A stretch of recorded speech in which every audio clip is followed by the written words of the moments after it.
and welcome to the East Gippsland Shire Council's meeting of Tuesday the 28th of November 2023. You will notice that many of the councillors are wearing the same t-shirt to show our solidarity with the 16 days of activism against family and gendered violence.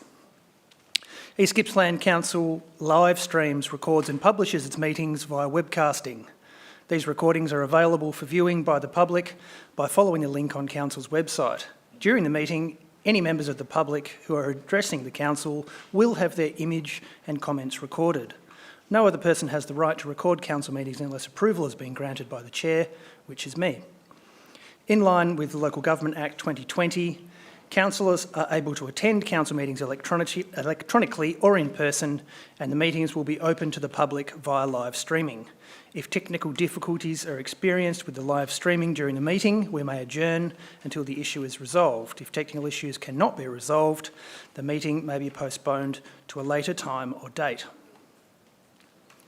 East Gippsland Shire Council acknowledges the Gunai Kurnai, Monero and Bidwell people as the traditional owners of the lands which encompass the East Gippsland Shire and their enduring relationship with country. Their traditional owners have cared and nurtured East Gippsland for tens of thousands of years. Council value the living culture and practices and their right to self-determination. Council pays respect to all Aboriginal and Torres Strait Islander people living in East Gippsland, their elders, past, present and future. A member's attendance at a council meeting can only be recorded. I'll start again. A member's attendance can only be recorded as present at a council meeting when the member can confirm that they meet all of the following criteria.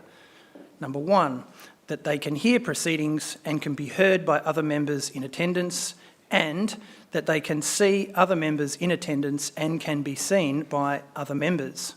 I will now confirm with each councillor attending online in turn that they can see, hear and be heard by each other, and to note assurance from each councillor that the location they are participating from is secure to ensure confidential deliberations remain confidential. Councillor Buckley, can you see and hear us? Yes, Mayor, I can. And can you confirm that the location you are participating from is secure to ensure confidential items are dealt with in a confidential manner? Yes, Mayor, indeed it is. Thank you, Councillor Buckley. Councillor White, can you see and hear us? Yes, I can. Thank you. Thank you. And can you confirm the location you are participating from is secure to ensure confidential items are dealt with in a confidential manner? Yes, I can. Thank you, Councillor White. Mr CEO, do we have any apologies for this evening? None have been received, Mayor. Thank you.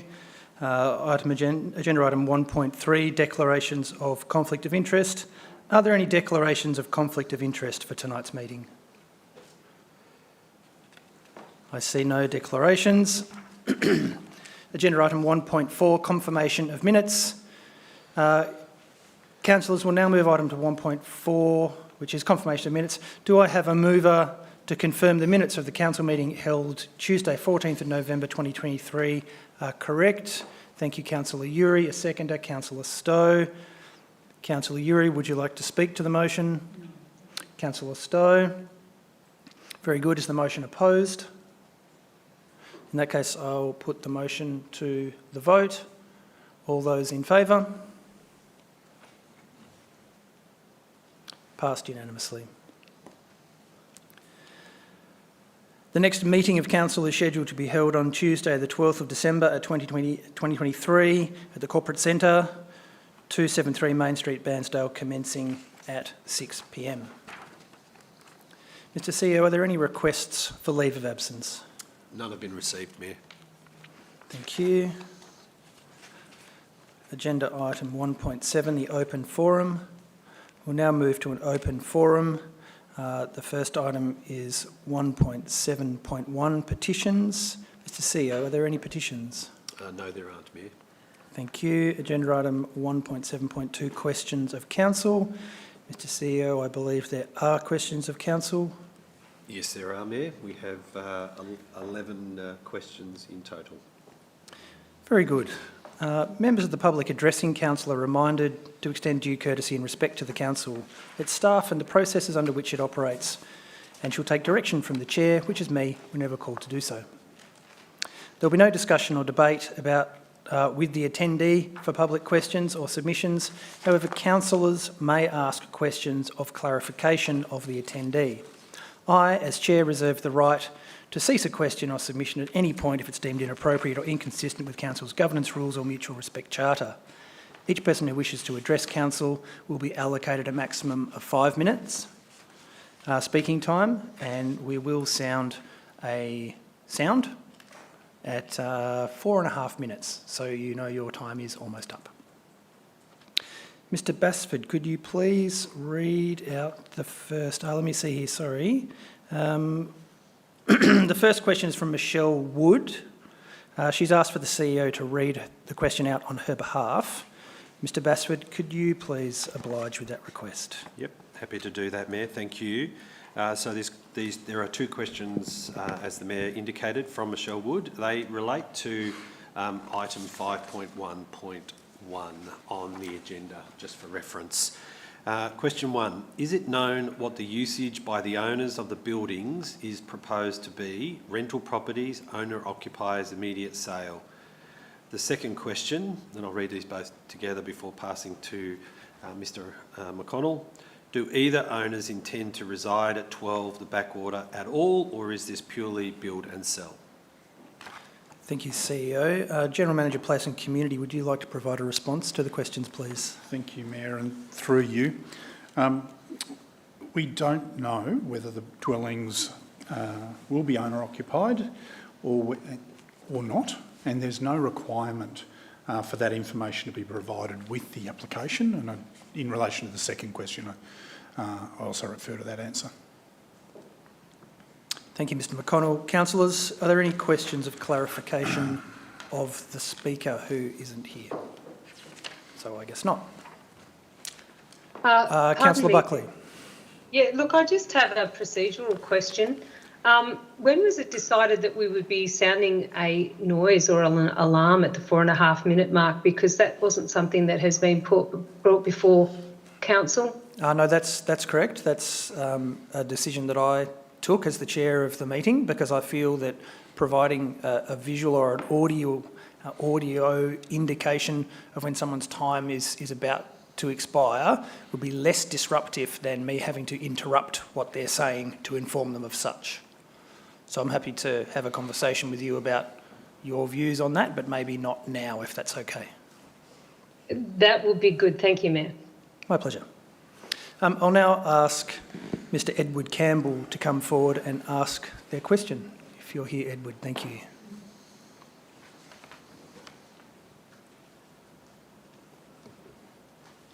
Standing. Sit. Right. This also is about item 5.1.1. Sorry, I'll just ask you to make sure that your microphone is turned on. It is? Very good. Yeah, Thank you. yeah. My question is, what makes this development so special that it can be approved when other developers have had their proposals not only not approved by council, but the rejection confirmed by VCAT? I'm quite happy to elaborate more if you want me to elaborate more on that. But that's the base of the question. Thank you. General Manager, Place and Community, would you like to provide a response, please? Thank you, Mayor, and through you. So the officer's assessment has taken into account the matters that were raised in the previous VCAT cases in the area, noting the different properties but in the same proximity, and that's discussed in the officer's report. The key difference is that this application is for development as well as subdivision, whereas the previous cases were for subdivision only. And the inclusion of the development in what is being approved or proposed to be approved gives greater confidence about what the built form outcomes, what the actual development will look like at the end. And that demonstrates, in the officer's view, that the proposal is compliant and consistent with the neighbourhood character. Thank you. Thank you, Mr. McConnell. Councillors, are there any questions of clarification of the speaker?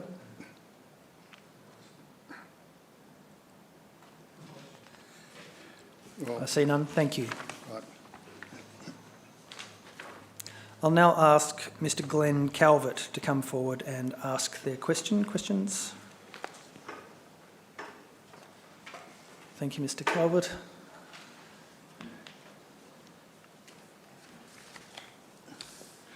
Thank you. It's also obviously 5.11 or whatever the number is about number 12, the Backwater. My question is, what guarantees does the agreement 173 provide that it will be built exactly as per the plans? How much can they change the plans without getting a planning permit amended, and if and when are neighbours notified? Mr McConnell, I'd ask you to provide a response, please. Thank you, Mayor, and through you. So firstly, just for clarity, if the building is not in place to at least lock-up stage at the time of subdivision and the statement of compliance, which brings to the conclusion the subdivision process, the conditions of the proposed permit in the officer's recommendation foreshadow the use of a Section 173 agreement to effectively lock in and give confidence around the built form outcome, that the building will be as per the plans. The Section 173 agreement is legally enforceable, so that is able to be relied upon. I would note there is a defined process for amendment of a Section 173 agreement, and it's our practice to consult potentially affected parties in relation to any material changes to that proposal, and that assessment is based on whether or not the changes have any likelihood of causing greater impact or similar to neighbours. Yeah, so what I'm alluding to, previously there's been sneaky people trying to build flats, make blocks of flats there. So how much can they change? As I'm saying, change the thing you said that's built to lock up, but is it built, who inspects the plans? Is it built to lock up with the plans? Or all of a sudden, if they want to put 4 units in there, still have the same external look, but change the internal? Do you get notified to that, or is that, how's that work with the 173? That's what we're worried about. And I'm not saying it's going to happen, it's just to safeguard us if the proposal is passed, because previously, because there's big blocks of land there, and that's why there was no built form shown previously, because that's what they were going to do. They were going to build units. Thanks, Mr Calvert. We'll just being mindful, we don't want to get into debate at this stage. But happy for Mr McConnell to try and answer that question. Thank you, Mayor, and through you. The simple answer is a change of that kind would be a material change, and there would need to be a step through a process, and there would be notification, etc., of adjoining parties. Okay, so neighbours get notified. Everyone's notified. Okay. Yep. Thank you, Mr Calvert. Councillors, are there any questions of clarification of Mr Calvert? I see none. Thank you. There we go. Didn't need the bell there, Sonia. Mayor, if I was a bit slow. Sorry, Mayor. May I ask a question? Yes, Sonia. My apologies. No, that's okay. So, Mr Calvert, is there, in the street that you reside in, I saw on the plan that there are other still vacant lots of the similar size. Is there a concern that this will be open for replication and change the neighbourhood character? Is that something that has been raised as a concern for the community? This has been the battle of the Backwater community for the first VCAT was 10 years ago. So they've been chipping away. It's like termites getting in to a house. Sooner or later, they get in. So there's another block at the moment, a couple of blocks up. They're waiting the outcome of this application. And also there's 3 other battle axe houses along that street that had been knocked back by VCAT as well. So they are also awaiting what's happening here. Thanks, Mr Calvert. I might just remind both Councillor Buckley and yourself that the purpose of questions are clarification to your original question, not to further items. Thank you, Mayor. Thank you, Councillor Buckley. Councillor Van Diggle, you have a question? Yes. You obviously talk about safeguarding so that they don't turn into units, but the current design that's in front of you, are you okay with that design? Should it not change? Because I wasn't very clear whether or not in its It does current look- form. On paper, yeah, on paper, it looks nice. So if It it's looks nice. exactly the way that Mr McConnell is saying, you are okay with the subdivision? In a word, yes, under the way we've been pushed into a corner, you'd have to say that's the best case scenario. So yes, if it's built exactly as per the plans. Thank you. Thank you, Ms Van Diggle. Mr Calvert, I understand you may be asking a question on someone else's behalf. I might just afford you the opportunity to do that now while you're before us, if that's okay. Yes, Wayne Stagg was a late apology due to a family issue. Question is, historically in town planning issues, if there is a precedent already, does it help the other applicants that have battle-axed blocks? In other words, obtaining a permit down the track. Thank you. Mr McConnell? Thank you, Mayor, and through you. When we're considering planning permit applications, each planning matter is considered on its merits against the requirements of the East Gippsland planning scheme. So there's not a sense of precedent in that. It's each being assessed on its merits against the planning scheme. But clearly, if they're identical circumstances, they should receive an identical outcome. But usually, there's differences between each particular circumstance. Yep. From time to time, VCAT may issue a so-called red dot decision that clarifies the interpretation of the planning scheme, and that's the closest that arrives in that respect to precedent, but that is not applicable to the particular circumstances that we have in front of us with this application. Yeah. Okay. Thank you, Mr McConnell. Councillors, were there any questions or clarification of the speaker? I know you're speaking on Mr Stagg's behalf, but...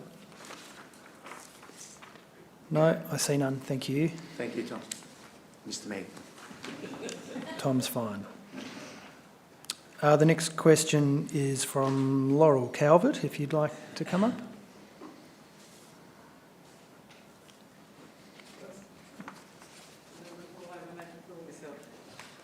We'd prefer it if you didn't too. That's good. Okay, so just again, in regard to that same application, to maintain neighbourhood character and streetscape, can the front and back dividing fences be removed from the plan to give the illusion of one large house? The original plan says 1.8 metre timber paling fence in between the two lots, and if that is allowable, how long can that be enforced for? Mr McConnell. Thank you, Mayor, and through you. So just for clarity to begin with, currently the plans that are before Council for consideration this evening show a paling dividing fence between the two lots in the front. Yep. And for part of the rear. Yes. And then for another part of the rear of the site, the remainder, it's a post and wire type fence. The fence, the rear dividing fence assists in establishing the secure private open space, which is a requirement for dwellings in a residential area. The front dividing fence, though, does not have any specific planning controls related to it. It does form part of the endorsed plans, but for example, if an amendment to those plans was put forward to remove the fence, that's not something that is likely to be opposed from a planning perspective. So the plans could be amended to remove the front dividing fence with no impact on the suitability of this the proposal to approve this development. So yeah, that's. Okay, that's good because I mean, if it is just two rather than the 23 metre block, all of a sudden you've got fences that define it as two, 11 metre blocks or whatever, then it could look pretty ordinary. Yeah. So the application, I'll just reiterate, the application we have in front of us has a fence, and so the fence at present 1.8 metre forms timber. part of the application. Yep. Yeah. Thank you, Mr McConnell. Are there any questions, councillors? Councillor Allen. Laurel, so if that fence was removed, that would make it far more palatable to you? Oh well, obviously yes. It's an issue, but if it was there, certainly that would be really disappointing to have it there, to define that as two small units basically. So if it just looked like one unit, one bigger house from the outside, well that obviously helps the streetscape. Thank you. Councillor Buckley. Yes, this is a question of procedure, perhaps directed at Stuart. So if we were able to make an amendment to... Sorry, Sonia, this is questions of clarification of the speaker at this stage. The speaker, okay, all right. Happy to take So a I'll leave procedural that. question when we come to that part of the meeting. Sure, okay. Thank you. Noted. Councillors, are there any other questions? Councillor Reeves? Yeah, thanks, Mayor. Thanks, Laurel, for bringing up that point and drawing our attention to that paling fence. I noticed a lot of the houses along the backwater have front fences, and they're quite high and quite defined. If it was the desire of whoever bought these to have that paling fence, but it was invisible because of a front fence, which at the moment isn't specified in the plans, that would sort of be consistent with the neighbourhood character of houses having fences. And I guess in that situation, it'd have to be the same material used for both frontages. Sure. I hadn't thought of that. And Because I hadn't actually thought of this either, what you brought up. So I get what you're talking about, having a paling fence that's sort of sticking up there. Yeah, exactly. Yeah. That's 1.8 metres high, so it is quite high, and it's anyhow. Yeah, thanks for bringing that up and alerting me. Thank you, councillors. Are there any further questions of the speaker? That's it. No, I see none. Thank you. The next question is from Mr. Jeff Lindsay. Yes, I'll be reading that. Yeah. You'll be reading that. Thank you, CEO. Yep, thank you. So to Jeff, Lindsay has submitted two questions, both related to 5.1.1 as well. The question one is, in light of the three choices that council must decide on, in brackets, approval, disapproval or approval with conditions, close bracket, what sort of conditions can be imposed? Mr McConnell? Thank you, and through you, Mayor. So the officer's recommendations includes conditions which are set out in attachment 1, so they're quite extensive. The conditions that are included are largely consistent standard conditions associated with subdivision and development of this kind. I do note that the one that is a little bit different is the one that I mentioned earlier, where there is a condition requiring a Section 173 agreement in relation to the built form if the building is not completed to lock up before the statement of compliance is issued for subdivision. Officers have obviously assessed and the application and don't consider the need for any further conditions, but as with any application, council can consider any reasonable requirements for amendments to the plans that form part of additional pre-development requirements. The second question, Mayor. There's a short preamble. If the application was not approved, a single dwelling would be built on the property, which would be heavily encouraged by the street. The question is, has this been discussed with Crowther and Sadler as an alternative to us all visiting VCAT in the event that this application is not successful? I think they mean is successful. Thank you, Mr. McConnell. Yep. So, thank you, and through you, Mayor. So the first point I'd make is that council needs to assess the applications that are in front of it. So what the application we have in front of us today is obviously for a two-lot subdivision and for the development of two dwellings as a single built form.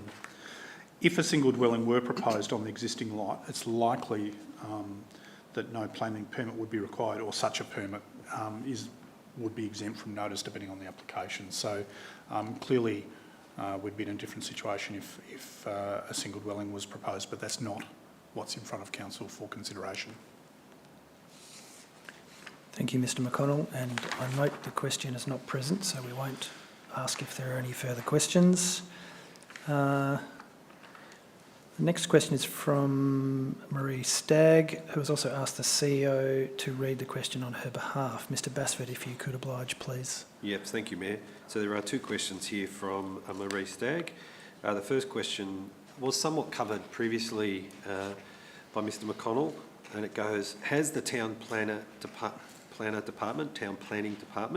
had any compliance issues with Section 173 agreements And the second part of the question is, if so, how were they dealt with and were they resolved to council's satisfaction or legally in court? Mr McConnell. Thank you, and through you, Mayor. So the response to the first question is yes, from time to time there are compliance matters that we need to deal with in relation to Section 173 agreements. Council's guided by the nature of the non-compliance and its severity and the impact of that. Our general approach is to seek resolution of the matter such that compliance is achieved and the outcome is an acceptable outcome. So that's the first thing, and generally we're able to achieve that. It may be changes to the development, or it may be, in fact, an amendment that's an agreeable amendment to the requirements. In a rare case, council can bring about legal action, but our general approach is to seek to negotiate a satisfactory resolution of any non-compliance matters. Thank you. Thank you, Mr McConnell. I'll now ask Ms Jessie Egan to come and ask their question. As a late change, Mayor, Late change? I've been asked to read that. Is that correct? Yeah, I'm happy to read it. Okay. Happy for that to happen. Thank you, CEO. Thank you. So it's in regard to 5.1.1, and it's a two-part question, and it reads: is a steep block sloping down into a floodplain appropriate for subdivision? Aren't there more suitable places for medium-density housing and divisions, such as flatter blocks where the actual building envelope isn't markedly reduced like it is on the steep block of 12, the Backwater? Mr McConnell. Thank you. Mr McConnell, thanks. Stuart. Thank you, and through you, Mayor. Firstly, just note that the question in front of us is, or the question in considering a planning permit application is really, is the outcome proposed an acceptable outcome and doesn't meet the requirements of the planning scheme, and that's certainly how officers have assessed this application. So the matters relating to the slope of the block have been considered as part of the officer's assessment, and our conclusion is the subdivision and development are appropriate in this context. It does mean, for example, that the buildings are located towards the front of the site to avoid the steepest part of the lot and avoid the area potentially subject to floodplain concerns. But in other respects, the application's been assessed as meeting the requirements of the scheme. Thank you, Mr McConnell. Councillors, are there any questions of clarification of the Speaker? No, I see none. Thank you. I'll now ask Mr Peter Trewin to come forward and ask their question, please. Welcome, Peter. Good evening. Thank you for allowing me to ask a question. I moved down here 5 years ago, and I love living where I live at the Backwater. And my concern is the council concerned about protecting the thoughtful planning that went into the Eastwood estate? Thank you, Peter. Mr McConnell? Yeah, through you, Mayor. Officers have turned their mind to that question. The proposed development is assessed as being consistent with the neighbourhood character of the area and is generally consistent with the development of the Eastwood estate. That's been our assessment. We turned our mind to those questions. Thank you, Mr McConnell. Councillors, are there any questions of clarification of the Speaker? I see none. Thank you, Mr Trewin. I'll now ask Ms Julie Trewin to come forward and ask their question, please. Welcome, Julie. Thank you. Good evening. I don't want to be in this situation again because we understand the Backwater has been here several times trying to get permission. So my question is, if this subdivision is allowed, will there then be guidelines in place that might prevent or at least block further subdivisions on the Backwater? Mr McConnell. Thank you, and through you, Mayor. Any future proposal for subdivision on the Backwater, again, as I outlined earlier, would be considered on its merits. So what is the proposal that's in front of us, and how does that relate to the planning scheme and the requirements that are set out? So I do note there's a couple of remaining vacant properties on the backwater, not a large number, but there are a couple. Any subdivision of existing properties would also need to be considered on their merits, but would also typically be less likely given the nature of the existing development. Thank you, Mr McConnell. Councillors, are there any questions of clarification of the Speaker? I see none. Thank you. Thank you. I'll now ask Veronica Davies to come forward and ask their question, please.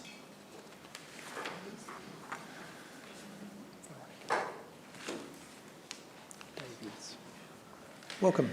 Good evening. I have two questions. I feel the first one has been already answered ad nauseum, but in a different variation. So, can Council guarantee that if this proposal goes ahead as submitted, nothing will change? For instance, will the development remain parallel in the event the developers sell the property and the new owners use the planning application to redesign as a battle axe? Given that the new owners at Brookfield Estate are requesting an amendment to their planning application, is this possible for 12 of the Backwater? Mr McConnell, thank you. Thank you. And through you, Mayor. So it's always possible that a new application comes forward for the site in some different form, and that would, if there is a significant amendment of that kind, then public notice and would be given, and the proposal would be assessed on its merits. And certainly the question of battle axe blocks has been informed through some of the previous VCAT considerations on the backwater. Yep. My second question is more towards council planning. Medium density housing has been shown to reduce groundwater aquifers by collecting stormwater and reducing the available soil for water absorption. Recently, council approved a shed in concrete for 16 the Backwater, which has resulted in less soil and vegetation available for water absorption. As a result, 38% of that block is vegetation, and that is on the slope and a high runoff because of the slope that it's on. And the absorption would be low. The development at 12 of the Backwater will also have a high solid footprint, reducing the amount of soil and vegetation.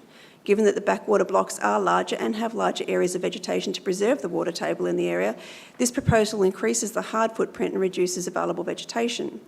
Council plans to increase medium density housing have no solution for returning stormwater into the groundwater aquifers. Eastwood was originally a swamp, and all this water has been drained throughout the years. In an age of climate change, is this appropriate location for a dual occupancy and high footprint building?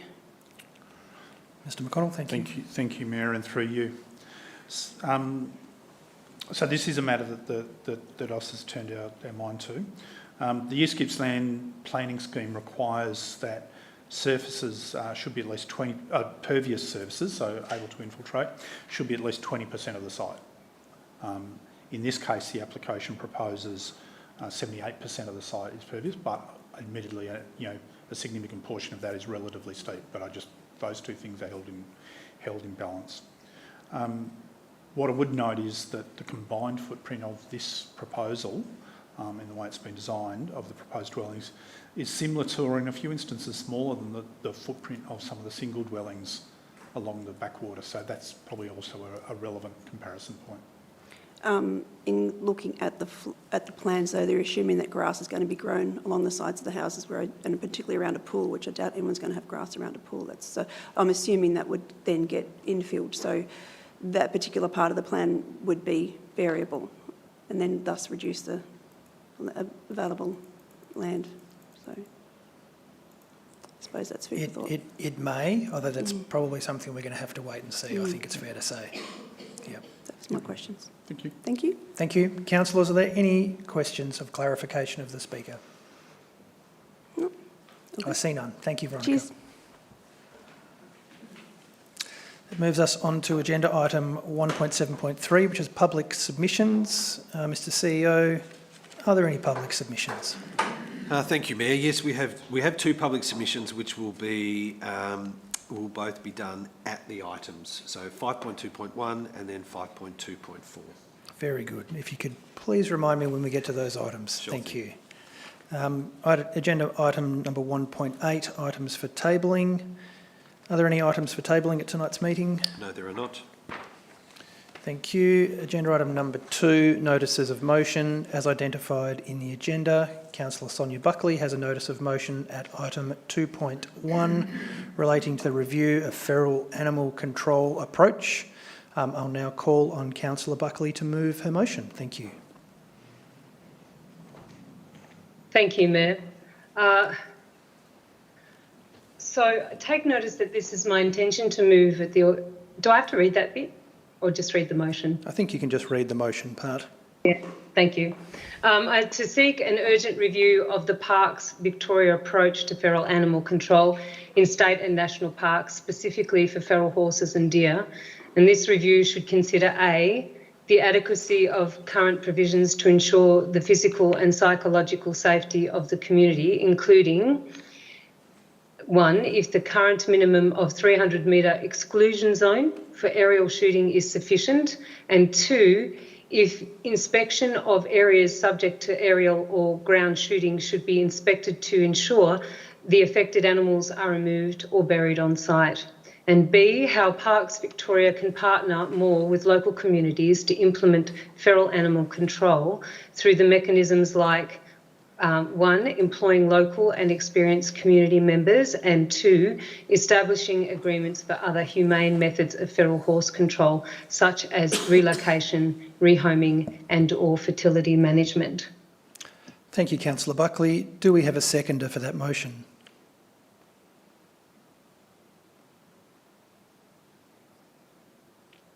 Councillor White, thank you. Councillor Buckley, would you like to speak to the motion? Yes, thank you, Mayor. Look, it's recognised that Parks Victoria have a responsibility for feral animal control in our parks and reserves and to meet their obligations. It's a huge, vast area that they're responsible for, and I also recognise that Parks Victoria has a mechanism in place for rehoming feral horses, or wild horses as we like to refer them to, and that professional shooters have an association to control deer in the parks and reserves. However, councillors, it's our job in local government to preside over the organisation to ensure the safety and provision for community, such as our remit is rebuilding, regulations, development, public health, roads, community services and many other areas. But most importantly, local environmental issues come under our remit. Now, Parks' recent actions in the Eastern Plains, east of Benambra in our region, whilst undertaking works using helicopters to shoot feral pests, using high-powered rifles, has presented a human safety issue. And it's our responsibility to write to the Minister so that he's fully aware of the dangers presented to our community and the unrest that it's causing.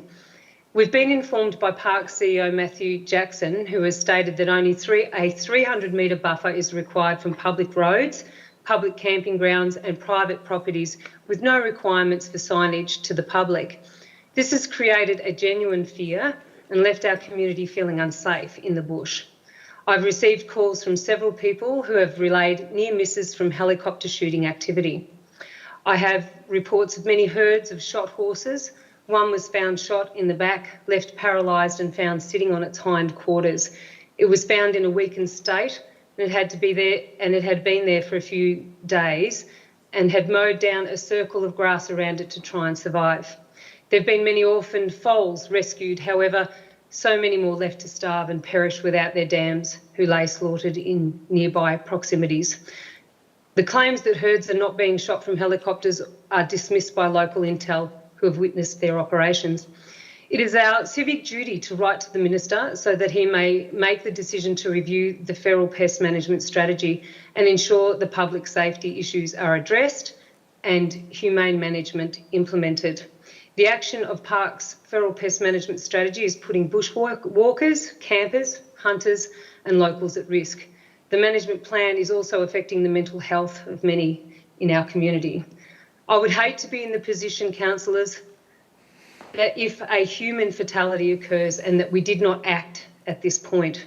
So I ask for your unanimous support to ensure public safety and support me in my motion so that we write to the Minister and make it clear that this issue needs to be reviewed. Thank you. Thank you, Councillor Buckley. Councillor White, would you like to speak to the motion? Thank you, Mayor. Councillor Buckley's covered off most of it, but it really comes down to this safety issue, high-powered rifles from the air and only a 300-metre buffer.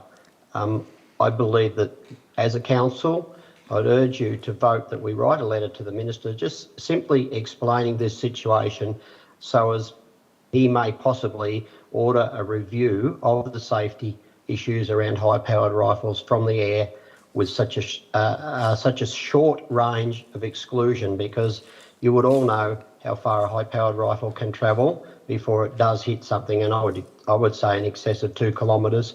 So this is where the danger lies. It's not about whether they're shooting dogs, deer, horses, pigs. It is just that this is a dangerous situation that people can find themselves in. So I would urge councillors, it is a letter, and it is a letter to a minister to alert him that his staff are employing these techniques, and he possibly could amend that situation by just saying, please make or ordering the exclusion zone to be further than 300 metres.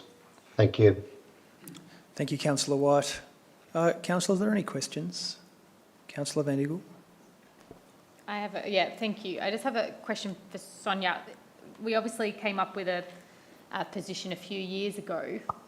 You know, is there just a chance that we can just sort of bring that back rather than putting a new motion forward about us, because we had a position on aerial culling a few years ago? And my other question is, I mean, can we actually ask for the Minister for Environment to come and talk with us about the issue, so we can actually, because when I'm doing my research online, I can't find much information about the buffer zone. I can't find much information about any safety issues. And I know media is not always reliable, but I'm trying to research what you're saying here, Sonia, and I can't find it. So can we write, alternatively, to have a meeting so we can understand better the Minister for Environment's position? I don't know. Through you, Mayor, I am happy to answer Councillor Van Diggle's inquiry. Sure.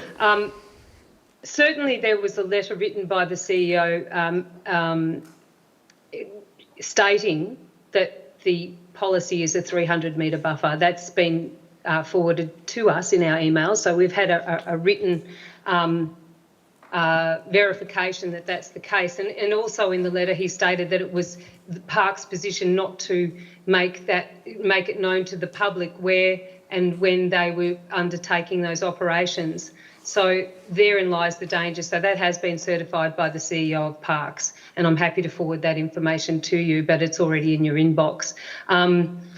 The second part of your question is, yes, there is a standing motion that we don't support shooting of helicopter or ground shooting of horses, but we do recognise that there is an issue that has to be at the forefront of management, and that there are other alternatives to that feral horse management and feral deer management that we perhaps should ask for the officers to bring proposals forward of what they look like. And I would support the Minister coming to talk to us, but tonight the motion is basically first to write to the Minister, and I would be happy to put a further motion to the Council to explore those other avenues, which I support you putting those forward. Thank you, Councillor Van Diggle. Thank you, Councillor Buckley. Councillors, is the motion opposed?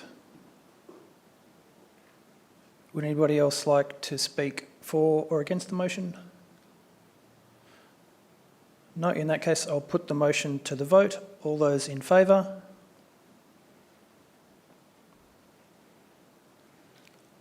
All those against? The motion is lost. I will call for a division, please, Mayor. Certainly. All those in favour? Councillor Buckley, Councillor White. All those opposed? Councillor Reeves, Councillor Uri, Councillor Crook, Councillor Greason, Councillor Stowe, Councillor Allen, Councillor Van Diggle. Thank you, councillors. Agenda item number 3, deferred business. I believe there is no deferred business for tonight's meeting. Agenda item number 4, councillor and delegates reports. Councillors, I encourage you to submit your delegates reports to be included in the minutes, and we've agreed that we won't hear them now. So we'll move on. Agenda item number 5 is officer reports. We'll now move on to that item. The first report is agenda item 5.1.1, planning permit application 12, the Backwater Eastwood, 2-lot subdivision and buildings and works for 2 dwellings. Mr McConnell, General Manager for Place and Community, would you please present your report? Thank you. Thank you, Mayor.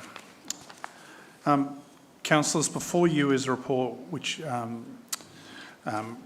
seeking to issue a notice of decision to grant a planning permit for a 2-lot subdivision and for building and works for 2 dwellings, and in accordance with the Planning Delegations Policy 2023, the matter has been reported to Council for its decision.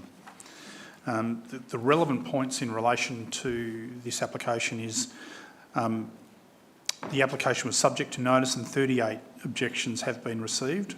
The planning consultation meeting was held on the 18th of September 2023, for which the minutes are available. Further written submissions to Council since the planning consultation meeting have been included as an attachment to the report that's in front of you. And these submissions have been considered in the report. This lot or portion of land has not been subject to the previous VCAT determinations, but other lots on the south side of the Backwater has seen 3 applications refused at VCAT.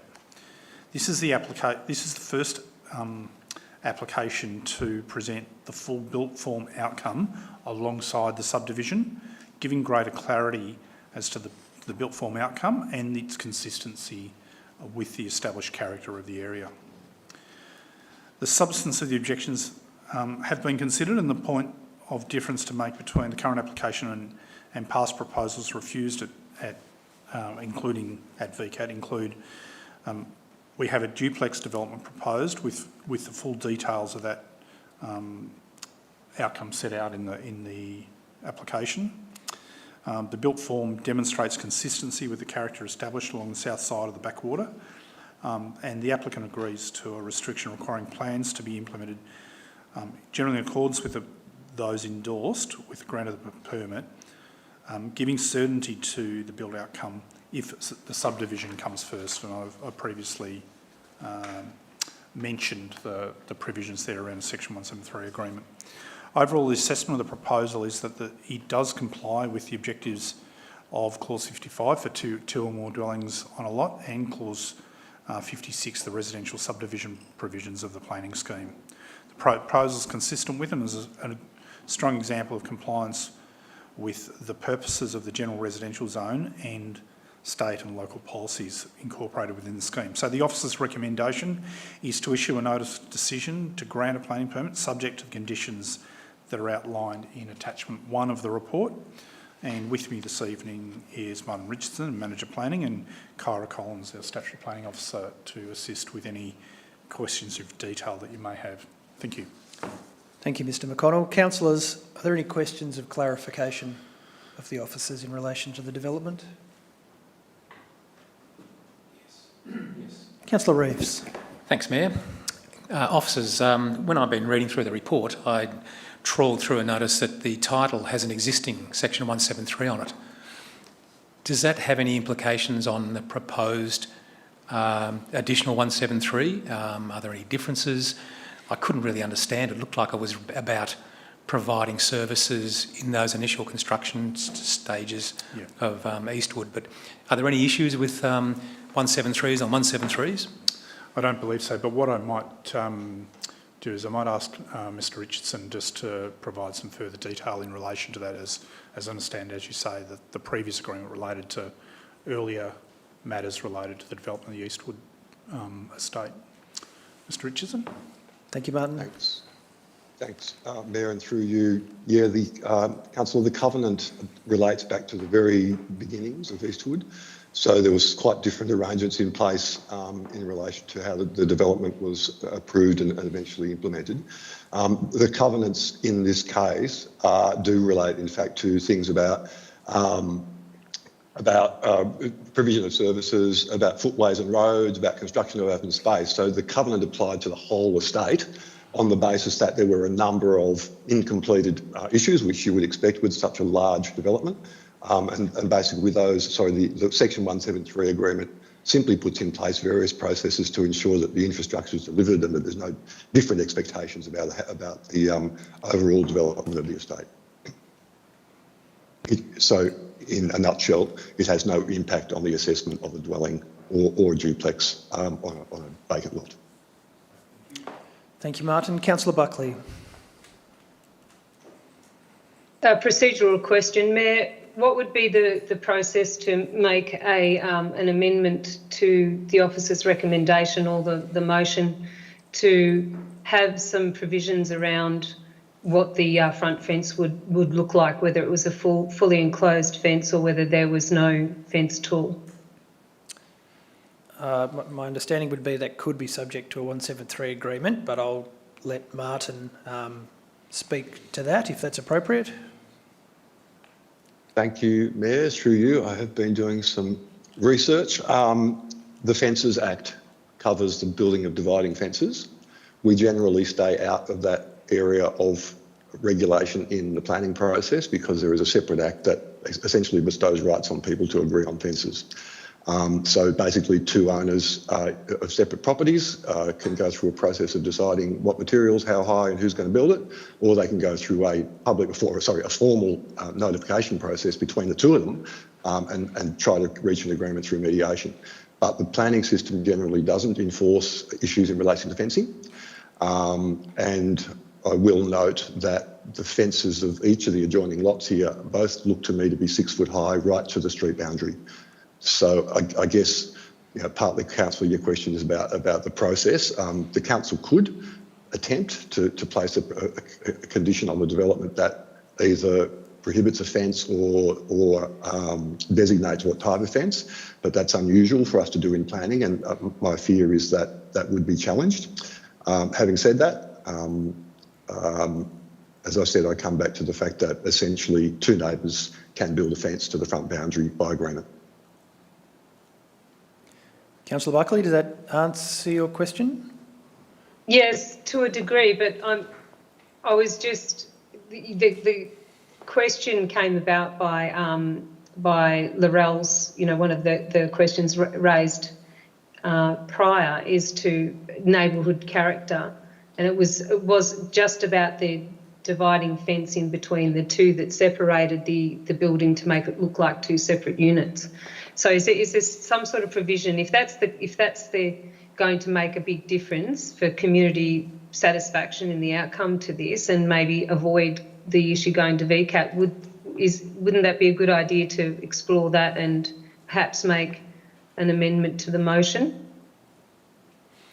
Through you, Mayor. Whether it's a good idea or not is for council to determine, obviously. In my view, the council could either consider a condition that prevents offence, but as I said, I expect there's a very high risk of that being successfully challenged. Or it could, I note, even though, as I mentioned, there are some 6 foot fences to go to the boundary, I noticed on the opposite side of the street there's a taper. So about 5 metres back from the front boundary, the fence tapers down to what looks like about 1 metre high. So that, again, reduces that impact. I would suggest if the council thinks that that's a sufficient impact to require attention, that the latter option would be a better one and probably more legally defensible. Coming back to my point about the Fencing Act. Thank you, Mayor. Thank you for the question. Councillors, are there any other questions of clarification of the officers? I see none. There is an officer recommendation in the report. Councillor Greason, are you asking a question? Please do.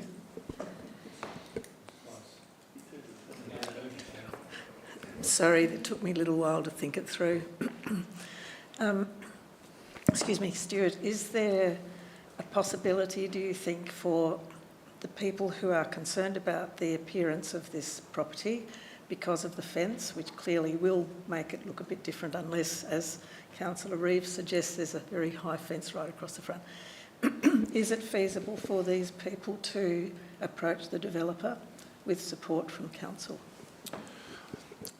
Thank you, Councillor Grecian. What I would say, and certainly I'd imagine the applicant, having heard this discussion, would be aware of the matter, and we can bring it to their attentions. Many things are possible with agreement of parties, but what I would say, that's something that can be flagged as part of discussions, and usually as a process of provision of amended plans and various things like that as part of the planning process.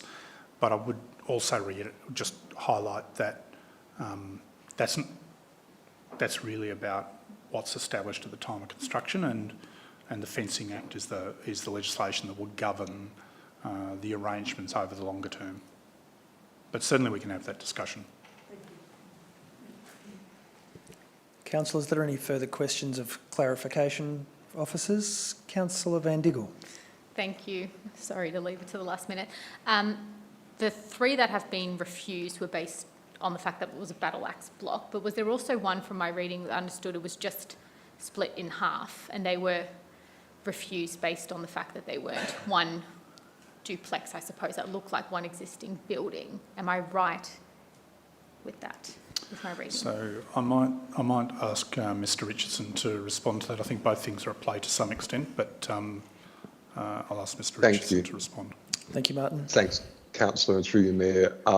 There were two different types of previous VCAT rulings or subdivisions. One was there were battle axes, but there was one which is a similar configuration to this, that is 2 side by side.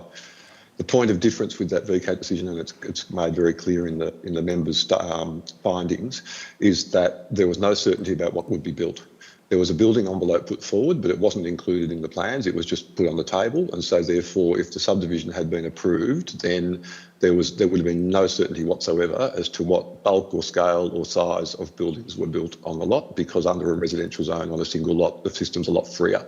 So that was the basis for that decision. And that's the distinction that we've made in this report, is that we have here a clear, defined built outcome and a legal mechanism that requires that to be built. So that's the difference. Did it answer your question? Yeah. Yes? Okay, thank you. Councillors, any further questions? Councillor Just Reeves? one more question, and I think Certainly. it goes to the heart of perhaps one of the community members' questions, and it's about this sort of creeping amendment application. So, and we've seen this before in planning, and I've seen it a number of times. It's a pretty good way of getting what you want.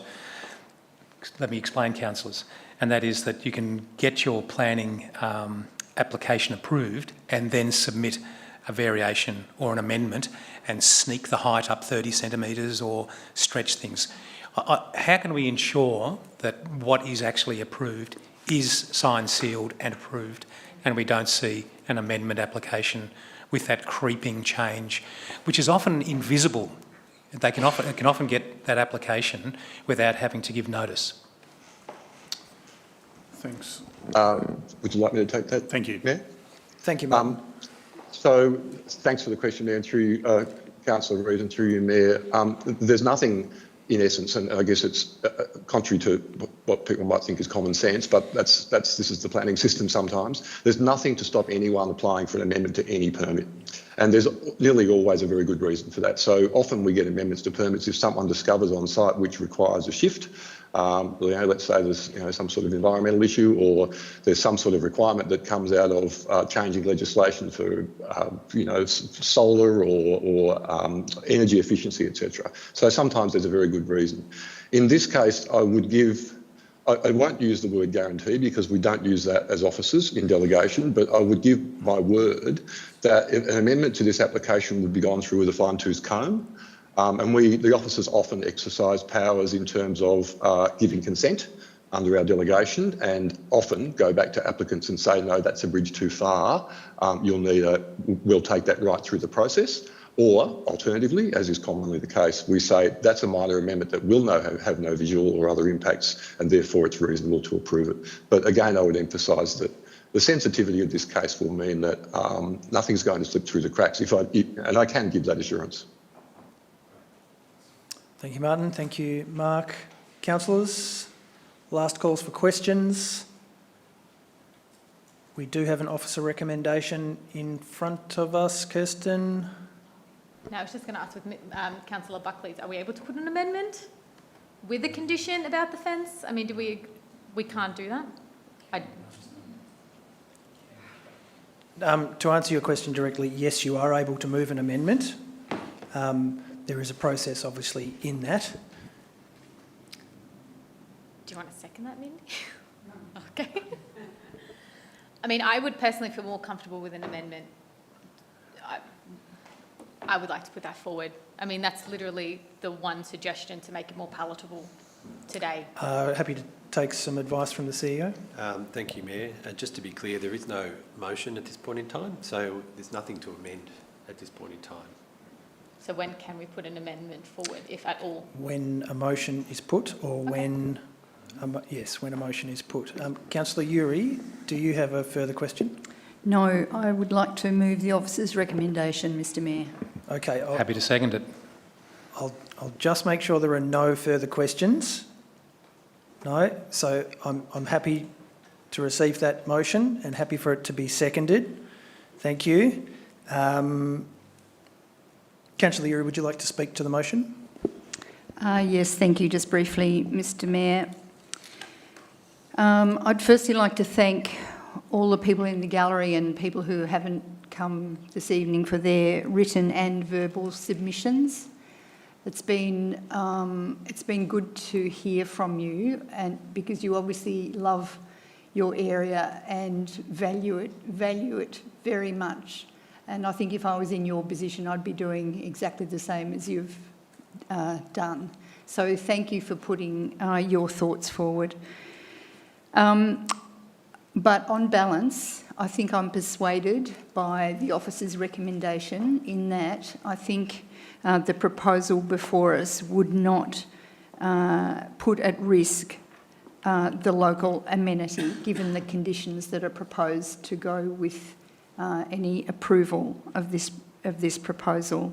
And I think it does differ quite significantly through the conditions that are put on it from the proposals that have gone to VCAT. And I hope you feel somewhat comforted, at least, by what you've heard tonight, that if there was an application to amend any approval, that it would be considered very seriously in light of the sensitivity of this proposal.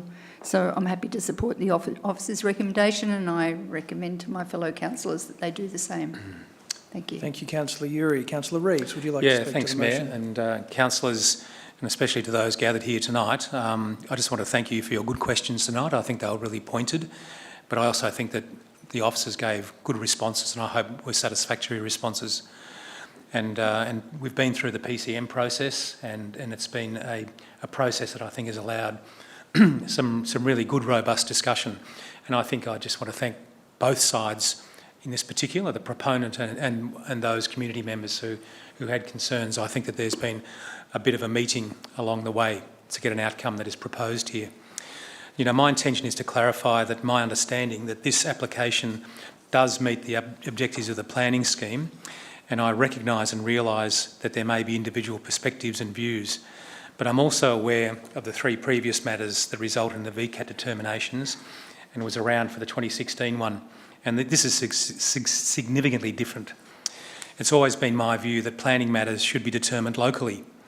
Failure to make a decision or appeals may result in a VCAT process and the removal of that decision-making process for us here in council. And sometimes I've seen that this can mean conditions or requirements of an approval may become less locally nuanced and much more state-based and systemically driven and statutorily compliant. We actually want the local planning officers to be able to respond to the needs of the community and provide conditions that actually meet the local input from the community. And I'm satisfied that the conditions and agreements in place protect the area to the extent of the concerns raised by the neighbours and other community members. It may not meet you entirely, so it may not have the total impact that you want, but I think it's come a long way since 2016. And I'm also of the opinion that the input of the community in the process in this application has resulted in a better outcome. I hope that the proponent feels like that too. And I'm also confident that the genuine planning concerns raised have been addressed, and I support the motion as a result. Thank you, Councillor Reeves. Councillors, is the motion opposed? I'm not opposing it, I'd just like to make an amendment to the motion. And I am seeking advice on how to word it. Okay, you don't have an amendment, you'd like to formulate one. I would like to formulate one very quickly, very efficiently. Okay. In that case, I might just pause the meeting to give you a few minutes to do that, Thank you. if that's okay. Okay, we'll just adjourn at 7:05 for 5 minutes. Yeah, that'd be plenty of time. Okay. Thank you, everybody.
Thank you for your patience and welcome back to the meeting.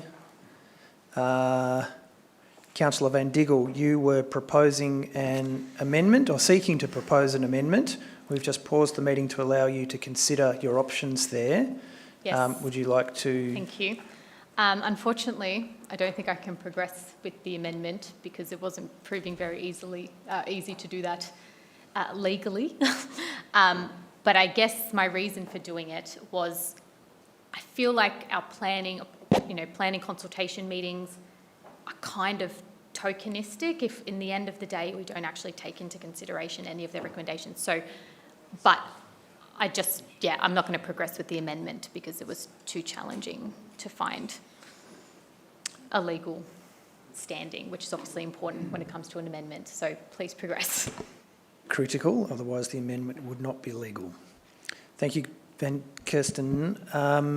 We'll revert back to where we were and I'll ask if the motion is opposed. So just to refresh everyone's memories, we had the motion moved, seconded and spoken to, and I'll now ask if the motion is opposed. Councillor White, would you like to speak against the motion? John?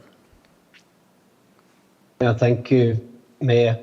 Yes, I would. I go back to that magical words that Kirsten just spoke of. We had a PCM meeting and we've gone through all sorts of other things, reading requests from residents, and there was a common thread there, and it's been, I believe it hasn't been considered.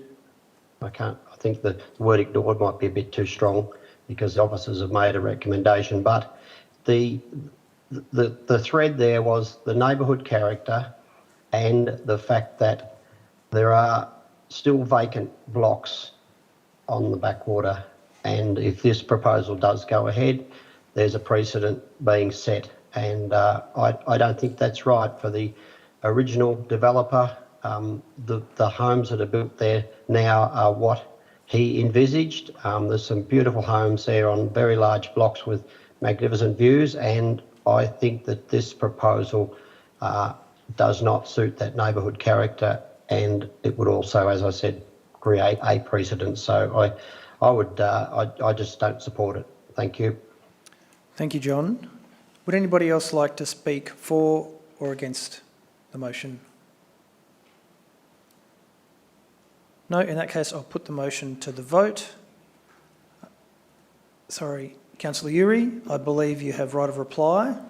Thank you, Mr Mayor. So just very briefly, because I think a lot has been said already, we do have a process of planning consultation meetings when we have a number of objections to planning applications, and I'm sorry to hear that some councillors don't have very much faith in that process, and perhaps if that's the case we need to do something about that, maybe need to listen more to what's been spoken and pursue resolution perhaps with a bit more diligence, because I think it is, to me, I think it's a very valuable process. I think in this case we have heard a lot from people who don't, people from the area who don't necessarily support the development. I feel as if we've listened, and I feel as if we have we've supported, or the officer's recommendation has been well supported in terms of looking at the neighbourhood character. My view remains that it's not out of place. The precedent, setting a precedent, is not a planning matter that can be considered in this instance, and we've heard from the officers that any further development will be considered on its merits. So I don't think we can do more than that, Mr Mayor. Thank you. Thank you, Councillor Uri. I'll now put the motion to the vote. All those in favour? Mayor, can I call for a Sorry, division? Councillor Buckley, would May you I like call to speak for or against the motion? I just would like to call for a division. Certainly. So I'll put the motion to the vote. All those in favour? Councillor Reeves, Councillor Uri, Councillor Crook, Councillor Greason, Councillor Stowe, Councillor Allen. All those against? Councillor Buckley, Councillor White and Councillor Van Diggle. Thank you, councillors. The next report is item 5.2.1, endorsement of the Paynesville Progress Jetty revised master plan. Thank you, Mr. CEO. And a request to speak from Mrs. Robin Peel. Robin, if you'd like to come up.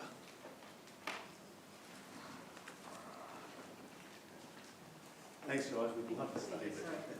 Thanks for your time. Thanks for taking your time because it has been drawn out. So respect your decision. Thank you, Glenn. And welcome, Robin. Thank you. Thank you, Mayor, councillors, for the opportunity to speak to this important project. As President of the Paynesville Business and Tourism Association, I've been involved in the reference group for that redevelopment since early 2022. I'm well aware of the extensive process that's been undertaken by council officers to date. The Progress Jetty will have major benefits for residents, visitors and business in Paynesville. And the Paynesville Business and Tourism Association is keen to see it move forward. Firstly, I want to commend council and staff on the efforts undertaken to ensure that there have been many opportunities for community engagement, including the project reference group that I've been a part of, community drop-in sessions, online consultations. Importantly, there have been one-on-one meetings with traders and residents who had specific questions to ask. And more broadly, Council's Your Say page has made the master plan available to all and feedback's been received. We're never going to expect 100% agreement on any plan like this, but we believe there's been a clear mandate given to Council to move forward with the reworked 2023 master plan. The Paynesville Business and Tourism Association feels that any potential objections will be overcome when residents have their family and friends, children and grandchildren visit, who will welcome and use the green space and the play areas and value the improvements in the heart of town. We believe that any potential objections will be overcome when local traders actually see a rise in business as a result of people staying longer and using the esplanade as a recreation space rather than a parking lot.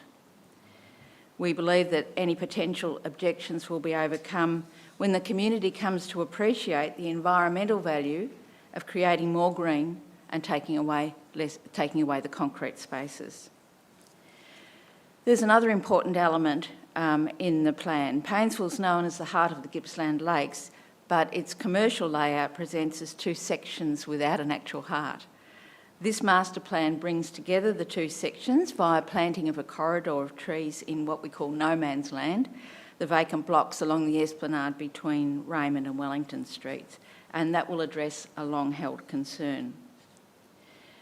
Importantly, the Foreshore Enhancement Project will encourage visitors and locals to spend more time in Paynesville.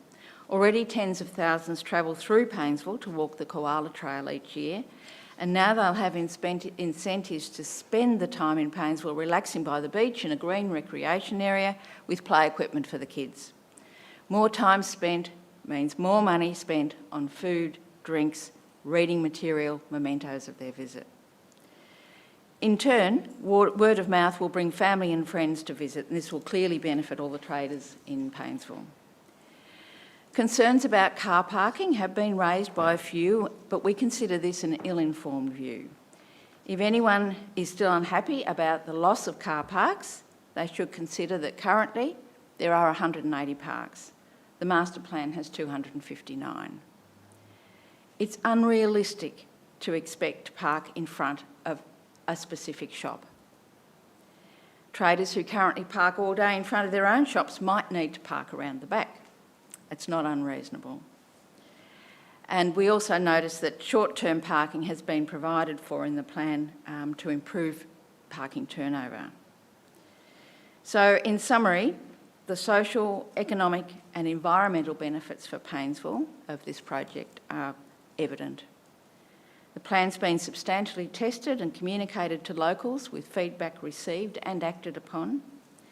And the Paynesville Business and Tourism Association trusts that Council is now in a position to endorse the changes so that we can move forward and begin to realise the benefits the Progress Jetty project will bring to the Paynesville business and resident community. Thanks for your time. Thank you, Robin.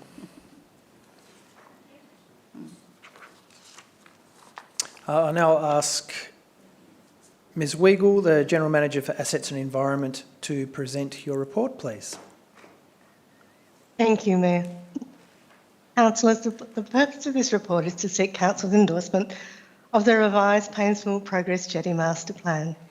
This project was identified in a range of endorsed strategies for Paynesville and has included extensive community and stakeholder engagement, as you've just heard.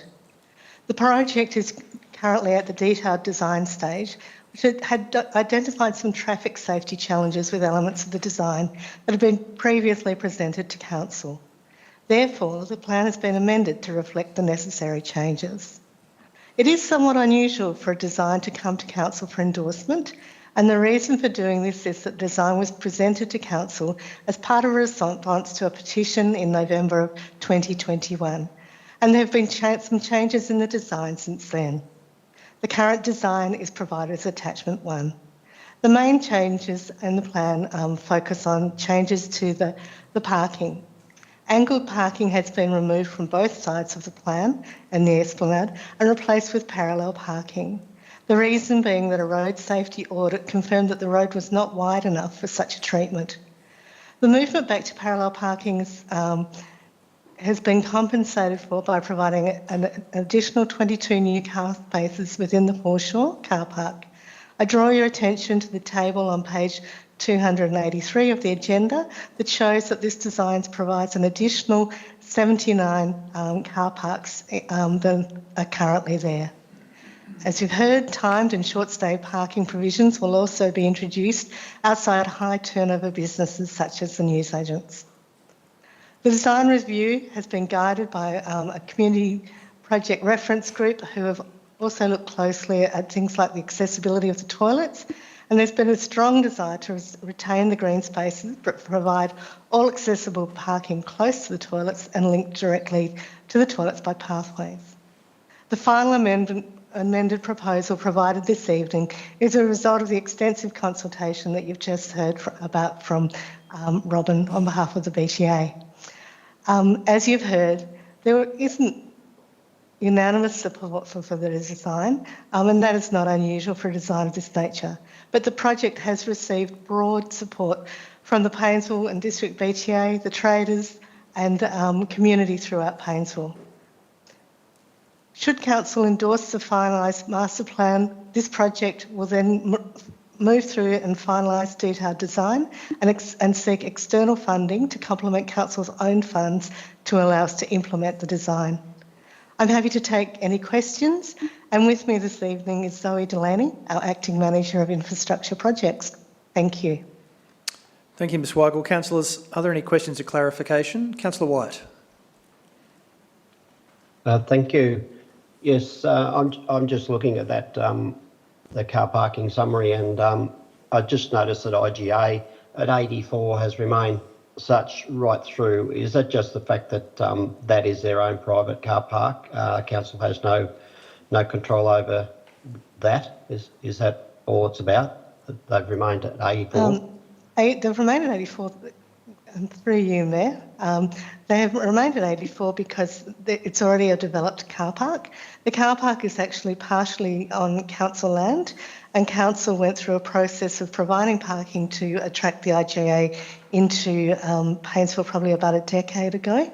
So there is a mix of council parking or council provided parking and business provided parking at the IGA, but really it's fully developed and it wouldn't be possible to introduce additional parking into that area. Thank you, Councillor. No, that's okay. Thank you. Councillor Uri, you have a question? Thank you. Ms Weigel, do we have any news of possible funding yet? This project has been on the books for a while. I know it's been delayed, but do we have anything on the horizon? Thank you, Councillor Uri, and through you, Mayor. We do have a ray of hope with this one. It is a project that was put through the Growing Regions Fund, which is a two-stage process. So the first process is to submit an expression of interest, and then a select number of projects are invited to apply for put in a full application. So we have been invited for this project to put in the full application. So that is due in late December, I'm thinking, or early January. So subject to council's confirmation of a design tonight, we would be putting in a full application and remain somewhat optimistic that having got through this stage, we might attract Commonwealth funding for the project. Great news. Thank you. Thank you, Ms Michael. Kirsten. I just have two questions. I already know the answer, but I want to put it out in the public forum because people have approached me about this. Can I just confirm that the mosaics on the path will be retained through this? I had a community member very concerned that it might be taken away. So I already know the answer, but I thought it's better coming into the public forum. Thank you, Councillor Van Diggle. And through you, Mayor, yes, through the record, we recognise that while some of those mosaics are slightly damaged, they do hold community sentimental value, so we will be retaining those wherever we possibly can. Perfect. And my second question is also for the public forum, because I've been talking to people about this, especially when I go to 3880 most mornings, was the question about why the water park has to be placed where it is rather than around the corner. And we've discussed it and I understand, but maybe just also for the record, why is it not placed in the, I guess, behind the craft centre? A lot of that has to do, thank you, Councillor Van Diggle, and through you, Mayor, a lot of that has to do with the positioning of the wind and the wave motion. So that area on the other side of the craft centre receives a lot of overtopping and a lot of wind, which would make it an undesirable place to be having a playground for much of the time. And the other reason is that often parents with young children like to be within walking distance and short walking distance of shops so that they can get a takeaway coffee and all those sort of things. So that direct relationship with the traders and the commercial elements of the precinct were also considered. But a lot of it was about, placing infrastructure where it was going to be comfortable to use it, and on the other side of the craft shop it really wouldn't be. Thank you. Thank you so much. Councillors, are there any other questions on this item? In that case, we do have an officer recommendation. Do I have an motion? Councillor Allen, thank you. A seconder, Councillor Stowe. Councillor Allen, would you like to speak to the motion? Thank you, Mayor. Look, this has been ongoing, I think, since we were all first elected to this council, and there's been a number of to and froing and changes. But I just go back to the experience that we had in Lakes with the streetscape enhancement, and it lifts the town. And I think that this is what Paynesville would dearly love. I think that the sooner we can do it, the better, because it brings people, it keeps people in that area, and it makes it a pleasant place to be. So I think it'll be a great thing for Paynesville.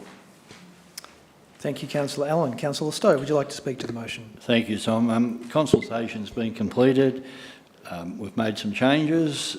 It's got the support of the Chamber, the bulk of the shopkeepers, and also it appears the bulk of the people in Paynesville, so I've no hesitation in seconding the motion.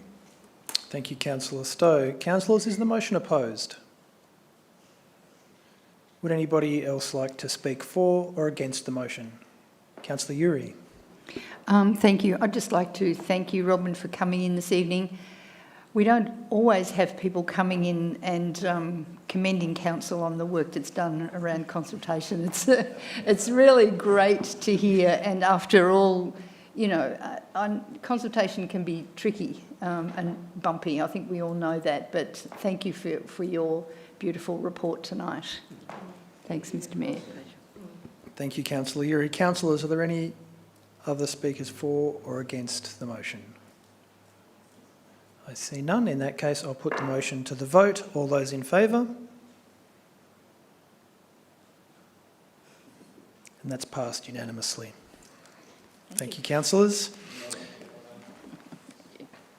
Now, just Kirsten. Can I please put a procedural motion to move up an item? Yes, you may. Because I think we have someone in the gallery for the sporting, would that Yes, be we right? do. For the sporting Yeah. So that would be Tennis club, item 5.2.4 to move to the next item. Yeah, so if I could please move that in to be considered before 5.2.2. Just because I Should don't be think fine. our I don't council think we need a meetings are seconder for that, do extremely we? riveting. We do. Can I have a seconder for that motion, please? Councillor Stowe, thank you. Is the motion opposed?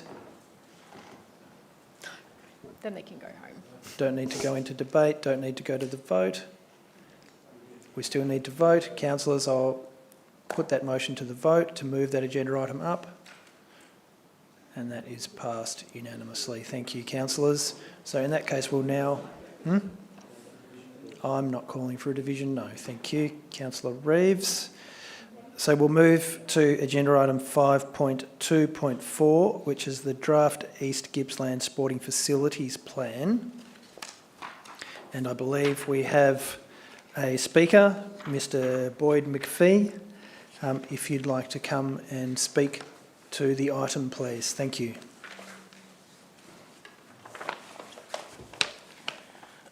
Thank you for the opportunity to speak to council.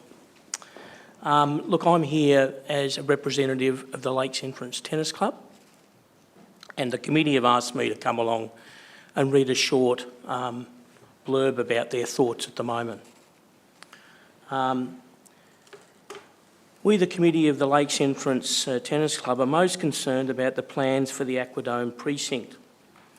We congratulate the Shire on developing the area by building the new stadium and improving our club rooms. However, the plan intends to dig up 4 of our existing courts and only replace 2 of them. Club members have filled out surveys and participated in consultation with Shire officers, but there has not been a significant change to the priority of keeping 8 courts. The plan intends to put synthetic grass courts on 9 and 10, which are now presently being used to play pickleball. We would be hoping that pickleball will be able to use the new indoor stadium. However, there's no mention of this in the master plan.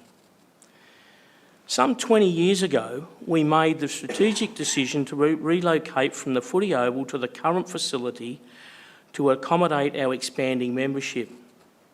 The club and its members raised $140,000 as part of the contribution to the construction of 8 synthetic grass courts. This reflects our dedication to the sport and the desire to foster a thriving tennis community in our area.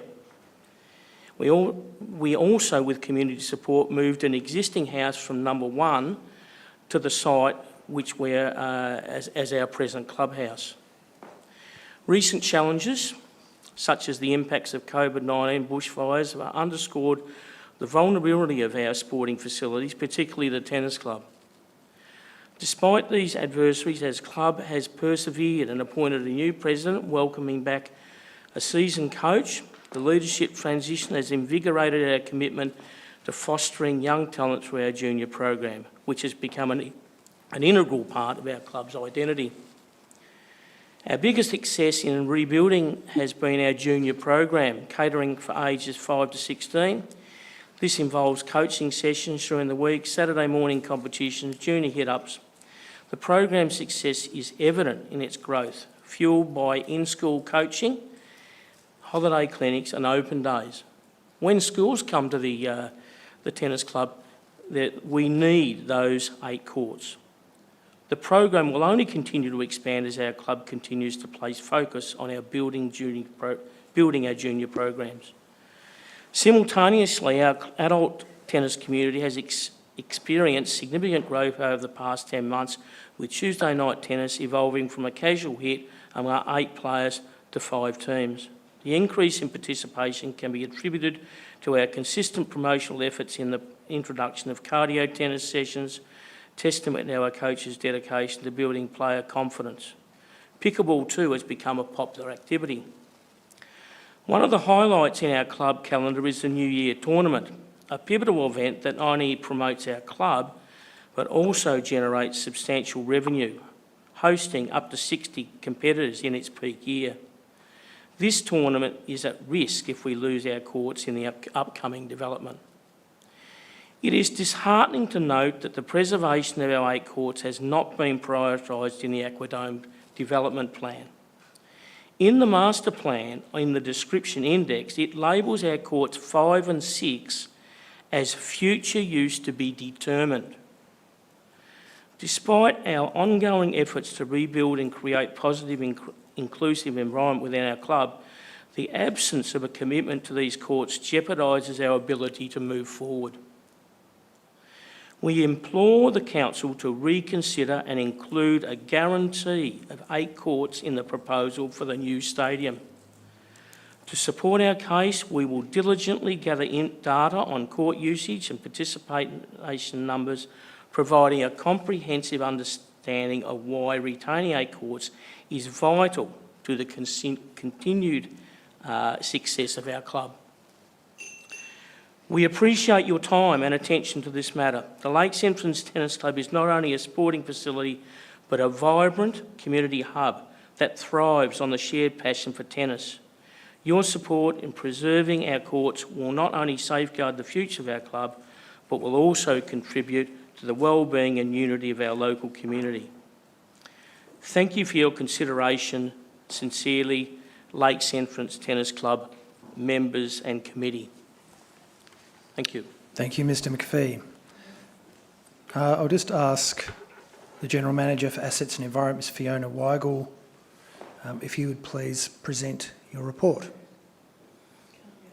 Thank you, Mayor. Sorry, I'll just seek some clarification. Are we allowed to ask, Council is allowed to ask questions of Mr Boyd? Mr McPhee, sorry, Boyd. You're right. Yeah, by all means. Look, I'm happy to let questions go ahead if councillors have them to ask. Sorry, Ms Weigel. We'll have a little chat while they're deciding. They won't take long. Tell me, how many members have you got? Look. Financial members. At the moment, I think it's around 50 or 60. Okay.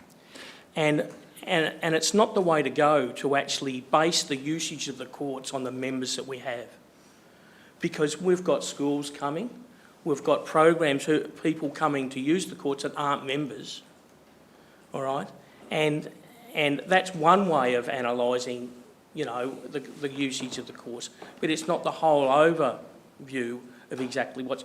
I think I mentioned there about the data collecting, and we've been working closely with Tennis Victoria about sorting out those sorts of issues, because there's been those sorts of issues in other clubs as well. How many members do you have 5 years ago?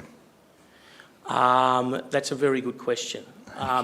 Look, 12 months ago, or thereabouts, the club was nearly dead. Because of the bushfires and the COVID, things that, you know, the committee was floundering. I think there were 2 or 3 people. But in the last 12 months, it's just been re-energised. Okay. Yeah. Last question. Yeah. Basically, what's the usage of the courts? You've got 8 courts there. Are they used every day or once a week? Or? Look, they're being used. Our main competition is on Tuesday night. As I mentioned there, it was just a casual hit, but now there's 5 teams playing. There's junior coaching on Saturday mornings, hit-out groups, competition. There's Wednesday night, there's lots of junior coaching and senior coaching. There's cardio tennis, which is a bit of a new thing where you're getting a real workout. It's happening a couple of sessions a week. We've got pickleball happening on Fridays and Sundays. Look, I can detail the whole program of the whole... And you've got a professional coach now, I believe, too. We've got 2 professional coaches. 2 professionals, okay. We've had one who really, it hasn't been his full-time job, and now we've got a person who's a dedicated coach at the club. Is he in the room tonight? Beg your pardon? Is he in the room tonight? He is. What's his name? Michael Spruzen. Hello, Michael. Yeah. And thank you for your answer. Appreciate it. Council, is there any further questions? Councillor Greason. Thanks, Mr McPhee, for coming in and making your request so very clear. How much consultation have you been in with officers around the development of this plan? Look, I probably came in I became secretary in the last 12 months, and I'm probably on the end of the consultation process. I know that there were some meetings between representatives of the club earlier on, and I know that there were surveys that went out maybe 6 months ago, I think, or a number of months ago, and we have had recently, a week or so ago, we had a meeting with Sophie to talk through some of the issues that I've talked about. And we also had our president was in that meeting. We had a representative from Tennis Victoria in a meeting, Zoom meeting. And look, a lot of the things that they're pushing forward about that whole complex are fantastic. They are the things that we would, like the clubhouse that we've got at the moment is, look, it's a bit of a joke really, but it's all we've had, you know, for such a long time now. The development there, I think, would look at a new clubhouse, look at making it a lot better, the surrounds, different things going on. I think the whole concept of the thing is fantastic. The sticking point is the 8 courts, you know, and when the tennis club contributed so much of its own money to actually get that up and running, it's very disappointing from our point of view that now we're going to get some of that taken away from us. Thank you very much, Mr McPhee. Councillor, is there any further questions? Councillor Uri? I have a question of our officers, but I'm not sure whether now's the right time. I might let our officers present their report before you ask Okay. that question. John, Sure. did you have a question of Mr McPhee? Sorry, no, I didn't, so I'll sit back and wait too.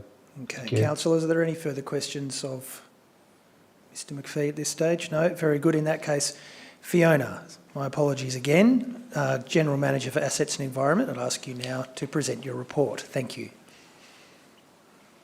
Thank you, Mayor.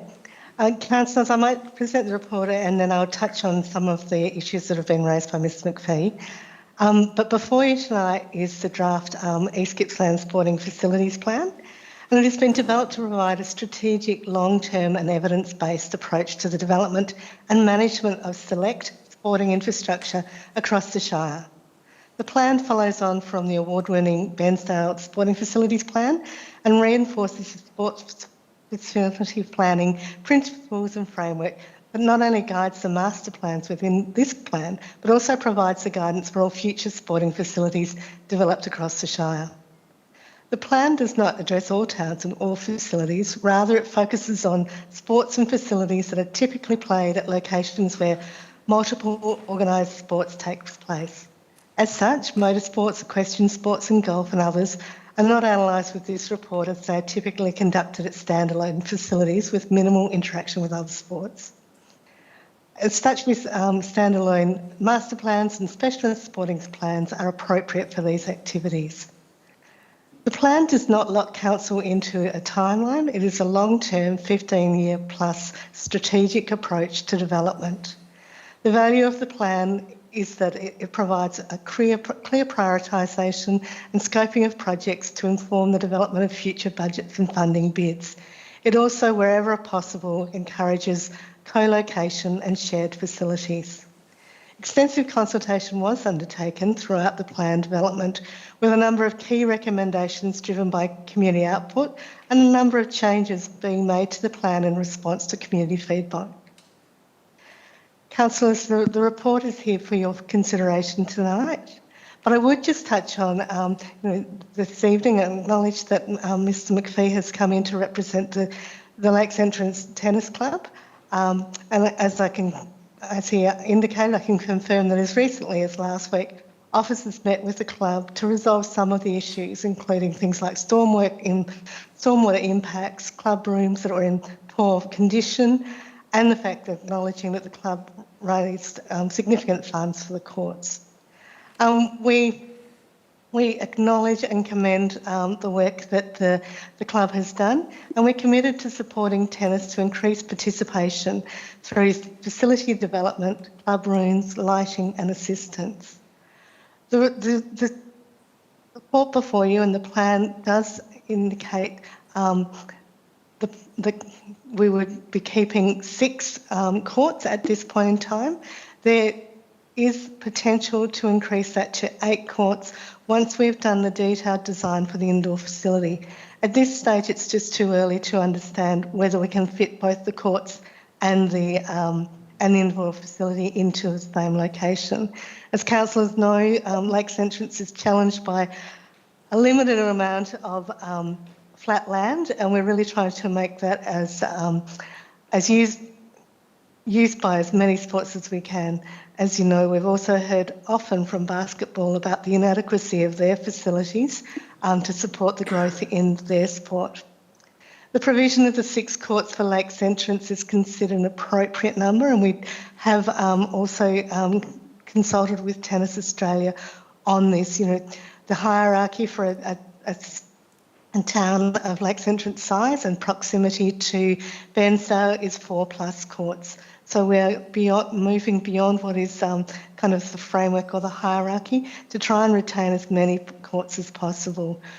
When we get to the detailed design, we will be certainly trying to ensure that we can include as many outdoor courts as possible. And as we've heard with the growth of pickleball, we'll be certainly welcoming those into the new indoor facility and making sure that there is provision for them in the indoor facility.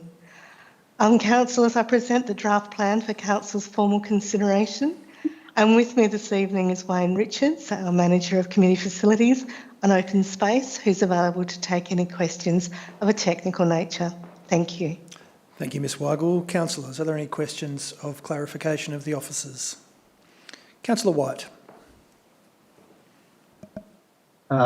Yes, thank you. My question is about these tennis courts. Obviously, this is something that we were unaware of, and it's been good that it was brought to our attention. So this is a very, very large package covering a large section of our Shire. So these extra 2 courts are just part of the puzzle, and we wouldn't want to see this proposal not go through. But I would understand also that it's quite a long-term proposal where we will be seeking funding. So my question is around, will you consider these additional 2 courts, and it could take years to get this up and going, and Lakes may be one of the early receivers of grants, but it's not too late to change this, particularly as it could be years in the making, and I guess possibly the club could get some really good statistics on usage that they could then present back to Shire. So the question is, can it be changed if this proposal goes through tonight? Thanks, John. Thank you for your question, Councillor White, and through you, Mayor. Yes, Councillor, this is a master plan. So when we get into the detailed design, that is when we will really work through whether we can fit additional courts into an area and what we can do. So this is a master plan. These are indicative plans and seeing how it would all lay out. As councillors know, there was an election commitment to some detailed design work for indoor courts for Lakes Entrance, which we're about to start that detailed design work, and that's when we'll be able to really work through exactly what we can fit on that site. So it's not, as you said, Councillor White, it's not out of the equation. This is a master plan that looks at both Lakes Entrance, but a number of other towns and facilities as well, and is looking at how we can fit things together to make the best possible outcomes for our communities, make the most of the facilities that we've got. So co-locating a new indoor stadium next to the Aquadome and next to the tennis courts gives some synergies about shared facilities that we think are worth pursuing. But certainly this doesn't mean that the tennis club will be losing courts tomorrow. Absolutely not.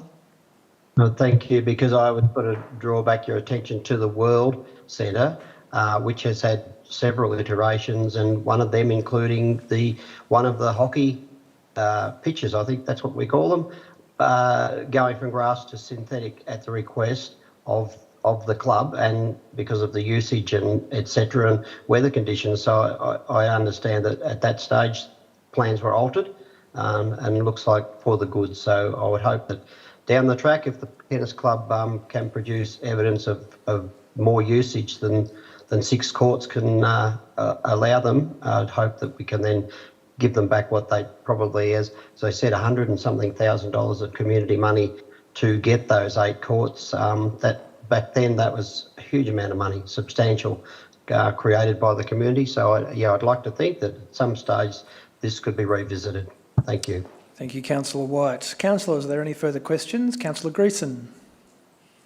Just following on from Councillor White's comments, Fiona, it seems when you're developing a new master plan for, sort of to support a lot of sporting activities in Lakes Entrance, that we're actually proposing to reduce the number of courts available.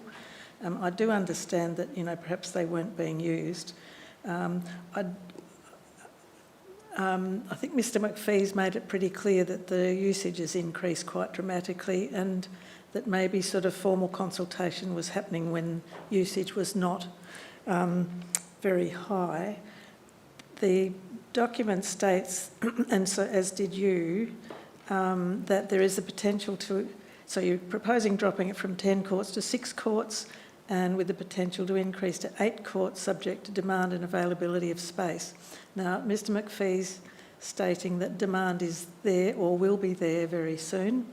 The issue is availability of space, and I understand you saying it's a master plan and it's potentially some years in the making. What are the restrictions on space? Is it possible to increase to 8 courts if demand is there? Thanks, Councillor. And through you, Mayor. Councillor, as we go through the planning for the indoor courts, we'll be consulting heavily with all tenants and all those other sporting uses in the precinct and beyond, which will include the tennis court. And we'll be trying wherever we can to put as many of those tennis courts in there. There's also the opportunity to have indoor courts, through the marking of these new stadiums, to also have additional indoor courts. So we'll be working through all those options, and certainly we'll be consulting widely, and including with the tennis club. As you heard from Mr McPhee, officers have been meeting with him as recently, and the club as recently as last week, to continue to work through these issues. We don't want to see one sport suffer at the expense of another. The intent is to increase participation right across the board, and we'll be working with all the clubs and those involved in the administration of clubs to work through this to get the best possible design outcomes. So whilst it's in a master plan, we'll be working to increase that wherever we can. Thank you. Okay, thank you. Councillors, are there any further questions of the officers in relation to this matter? I see none. We do have an officer recommendation in the report. Do I have a motion? A mover of the motion? Councillor Greason. Do I have a seconder for the motion? I have a motion to put. Oh, you have? Mayor. Okay. Happy for you to put your motion. So Vanessa, can it go up, please? So my motion is the same as the existing motion, except point 2 has been adjusted, so it adopts the draft East Gippsland Sporting Facilities Plan to be retitled East Gippsland Sporting Facilities Plan Phase 2, and adds notes that council officers will work towards developing plans for sporting and recreational facilities in other towns in East Gippsland for a range of diverse sporting and recreation activities that residents and visitors to East Gippsland enjoy. Thank you. Thank you, Councillor Greason. Councillors, do I have a seconder for that motion? Councillor Stowe. Thank you. Councillor Greason, would you like to speak to the motion? Yes, thank you. I think this report contains excellent information gained from consultations and research. I do hope that the tennis issue is able to be worked with. It identifies a range of important goals that I think have been expressed already, that are outlined in the report and by the General Manager Assets and Environment, that include supporting multiple use of sporting ovals and courts in the 5 towns that the report focuses on. The East Gippsland Sporting Facilities Plan, as described in the report, is not for the whole of East Gippsland, nor for the full range of sporting facilities and recreation throughout the Shire. It is in fact phase 2 of the plan, and the motion clarifies this by asking that the plan be retitled and to make it clear that the council officers would work to develop plans for the other towns in East Gippsland. So I recommend this motion to you. Thank you, Councillor Greason. Councillor Stowe, would you like to speak to the motion? Yes, just as Councillor Grecian said, we've already got a Bairnsdale plan and there's been some fantastic things happen here. This plan encompasses a lot of the other towns, and later on I'm sure we'll have a third plan that will go to other areas, more outlying areas. So yes, I'd encourage people to support this plan. Councillors, is the motion opposed?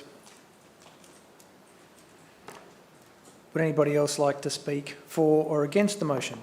Councillor Uri. Thank you. Yes, enormous amount of work has gone into this plan, and congratulations to the officers for getting this piece of work to this point. And I also hope that the issue of the tennis courts in Lakes Entrance can be resolved further down the track. I take comfort in the fact that our officers have pledged to do that, to work on it carefully and to consult broadly with the stakeholders, and particularly the tennis club.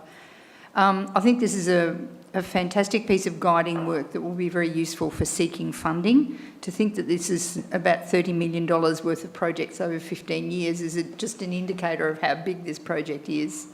I really appreciate the fact that, that there's an emphasis on shared use of these facilities, because I think there are people in our community who don't always have a place to base themselves. Sometimes that's to do with, those groups are to do with recreation, but sometimes they're just to do with people getting together and talking over a particular theme or whatever. So I hope that, and I intend to ask questions as we go along about how that's working in practice, but I hope that they genuinely are shared spaces as they're built.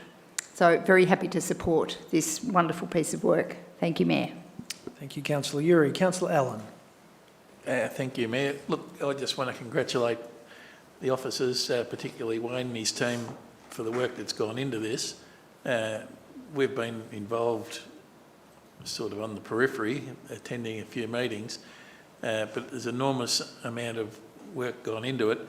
And also particularly like to thank Boyd for bringing forward the issue from the tennis club, because in the early days of consultation that I attended, it didn't really emerge as an issue.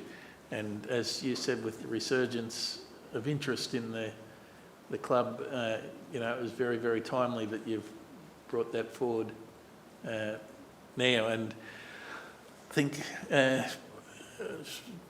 John or someone said there before about the benefits that have come out of the Bairnsdale Sporting Precinct plan. For that sort of result to spread across the Shire would be absolutely fantastic, because when you look around Bairnsdale now, because there was a strategy, because there was a plan, there's been some fantastic results. So let's just hope that it spreads throughout. Thank you, Councillor Allen. Councillor White. Yeah, thank you. I'd actually like to go just a little bit further than acknowledging the staff. I'd like to acknowledge the consultant. He's done an incredible job. He did all of the Bairnsdale zone, for which council was awarded a state award. And in fact, I think when we went to the Nationals, Wayne could correct me, but I'm pretty sure we placed in that. We didn't win, but we placed in that situation. So I really apologise for not remembering his name, but his work is so thorough, and he certainly does get into consultation heavily. So I'd just like to acknowledge his work, and I hope if we do any more iterations that he's still about and can carry on his good work. Thank you, Councillor White. Councillors, would anybody else like to speak for or against the motion? In that case, I'll put the motion to the vote. All those in favour? And that's passed unanimously, Mr. CEO.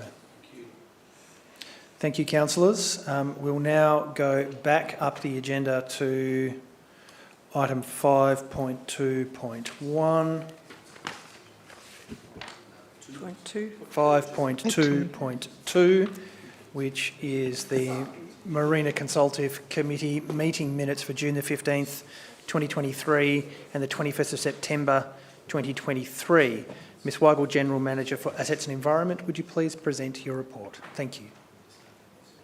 Thank you, Mayor. Councillors, as I think you're all aware, Councillors Committee of Management for the Crown Land and Infrastructure and Operations associated with the Meechung, Chinaman's Creek and Slip-Bright Marinas. The facilities combined to have 435 berths, which berth holders pay a licence permit and an operations and maintenance fee to council for their berth of their vessel at the sites. In 2007, Council's Marina Consultative Committee was formed as a result of berth holders requesting a forum to address their service needs directly with council. This report presents the minutes of the most recent two Marina Consultative Committee meetings held on the 15th of June and the 21st of September of this year. As the report outlines, the committee had identified some recommendations that have been made through the committee in this report and in the minutes, and the report notes that these will be brought back to council as future reports for council's consideration. So we're not asking for any determination on those matters this evening. The report and the minutes from the past two meetings are therefore presented to council for noting. And with me this evening is Chris Wayne, who, as part of his diverse portfolio of Manager of Council Enterprises, is responsible for our marinas. Thank you, Mayor. Thank you, Ms Weigel. Councillors, are there any questions of clarification?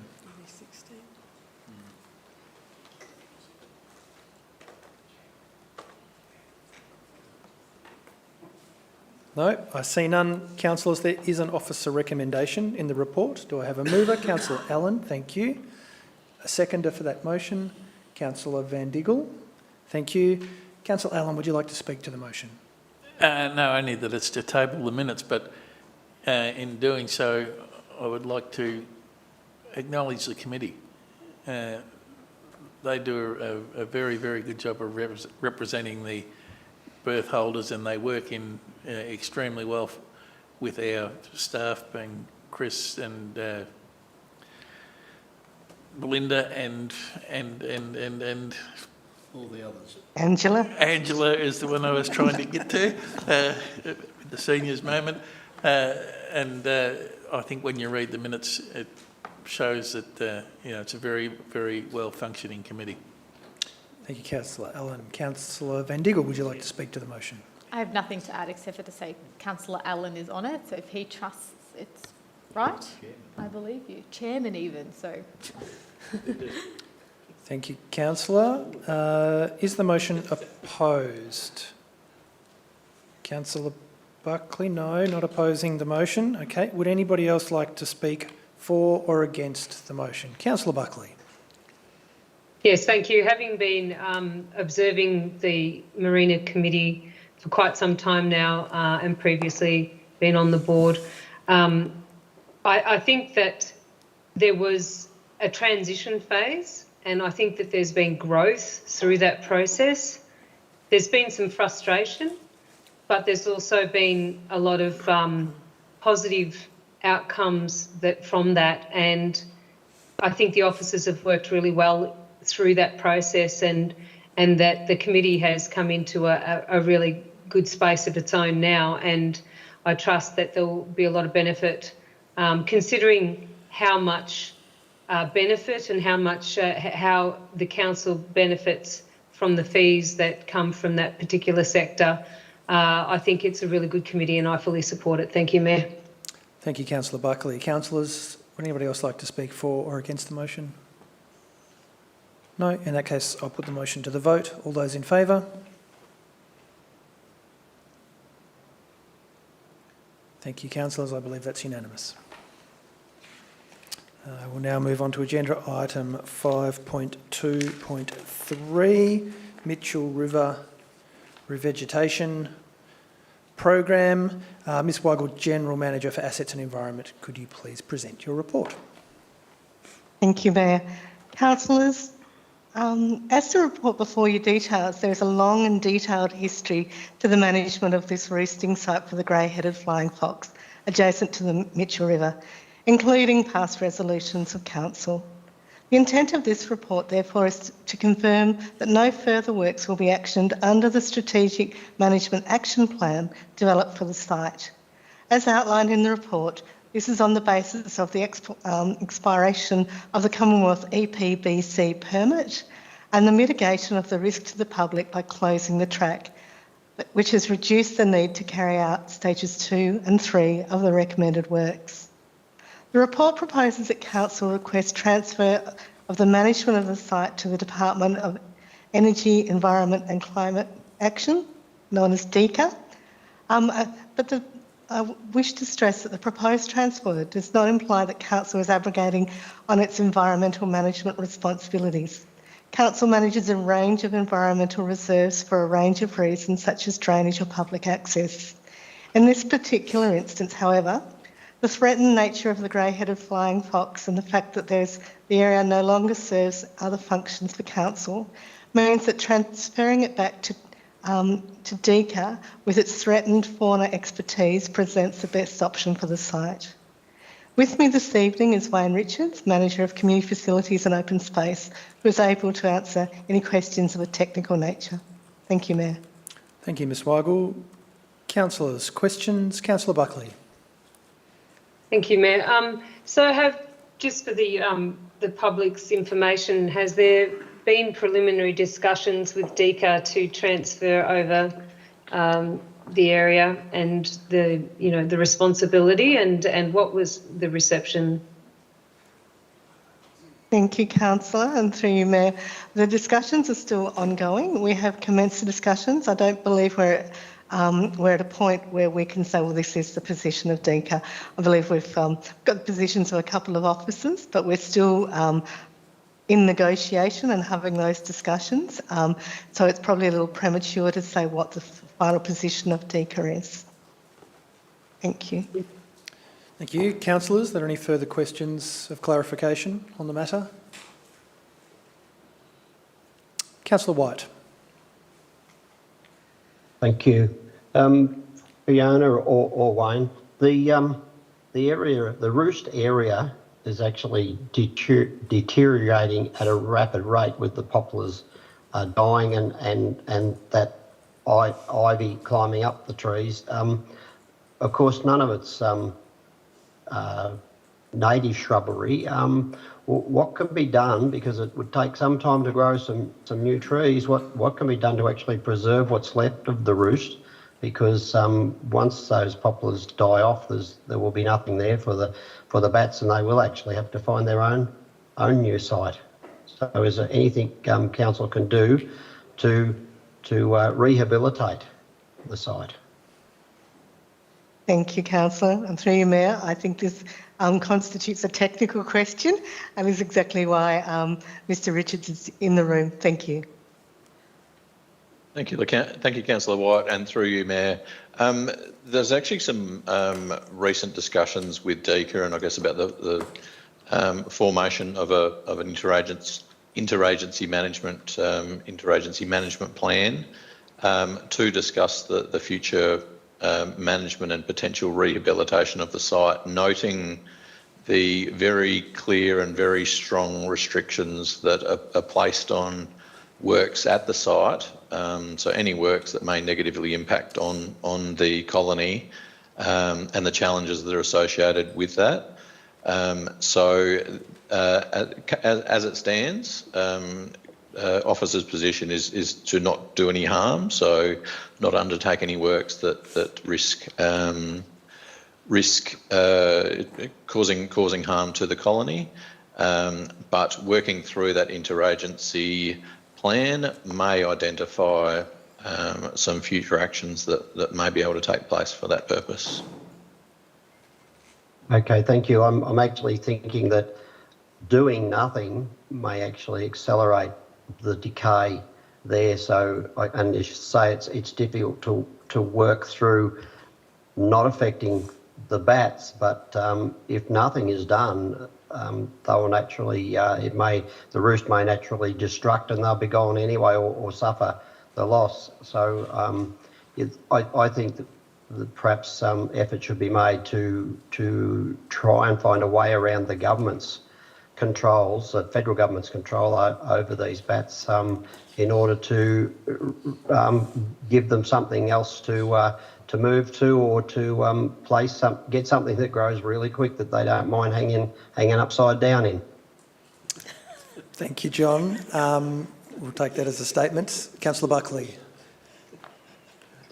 Thank you, Mayor. So my question is around management, because obviously John's point points to time-critical issues, but there's also the issue around heat stress. So does our management policy support, mitigating that issue, because we're headed for a dry or hot summer? Thank you, Councillor Buckley.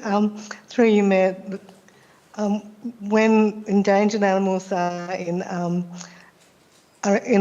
heat stress, or when there's an emergency event, the powers of DECA are triggered, so they become responsible for the colony in times of stress or in times of emergency. But I might hand over to Mr. Richardson, who can add to that. Thank you, Fiona, and through you, Mayor. I don't have too much to add to that, other than that when there is a heat stress event declared, DECA becomes the responsible authority for the site. There has been some requests for the installation of potentially some equipment or mechanisms to alleviate that, which would require works that are outside the heat stress event, which would be during council's management. And I guess that's an example of some of the complications of the management arrangements as they are, in that council would need to seek approval to progress with those works and seek an additional permit for that. So during the heat stress events, there is a plan in place for that, which is DECA taking over the site. In the lead up to that, there's not a current plan to install infrastructure or sprinkler systems or fix sprinkler systems for that purpose. Thank you, Wayne. Councillor Buckley. Councillor Stowe, you have a question of clarification? Thank you, Mayor. I note that the bats haven't been there for quite some time. Perhaps they've moved on temporarily, perhaps they've moved on permanently. Am I correct in saying that DECA that manage the wildlife, not us, and they would be monitoring the bats' movements or otherwise? Thank you, Councillor Stowe, and through you, Mayor. I think the legislation, and there's a range of legislation that applies to this, says that DECA has responsibility for wildlife and endangered wildlife through the FFG Act and others. So there is a range of legislation that identifies at a state level, that identifies DECA as being the responsible authority. And I guess with any colony, sometimes it's hard to predict what they're going to do. You know, it used to be a migrating colony. Then for a while it was staying as a permanent colony. Now perhaps there's migration again, and it's really difficult to know what it's going to do next. Mr. Richards, did you have anything you'd like to add to that? Thank you, Fiona, and through you, Chair. My only understanding is that a recent drive-by, I did notice that there were some flying foxes within the colony, whether there's a very small number or not. But yes, as Fiona said, whether they're migratory or whether they'll come back and in what numbers is difficult to predict. Thank you, Mr. Richards. Councillor, is there any further questions of clarification? There is an officer recommendation in the report. I have a motion to put, Mayor.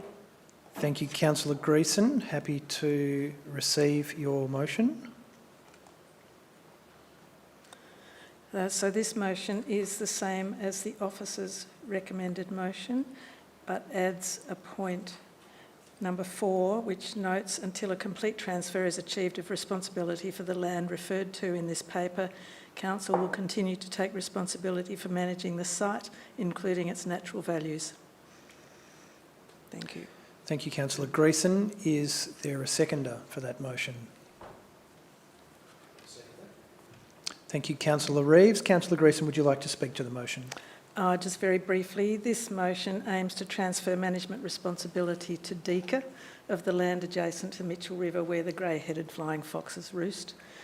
It's appropriate as DECA is far better able to manage this iconic nationally listed vulnerable EPBC protected species. But until the transfer is completed, it's essential that Council continue to take responsibility for managing the site, including its natural values. So I recommend the motion to you. Thank you, Councillor Greason. Councillor Reeves. Couldn't say it any better than that. Councillors, is the motion opposed? Would anybody else like to speak for or against the motion? In that case, I will put the motion to the vote. All those in favour? That is unanimous, Mr. CEO. Thank you, councillors.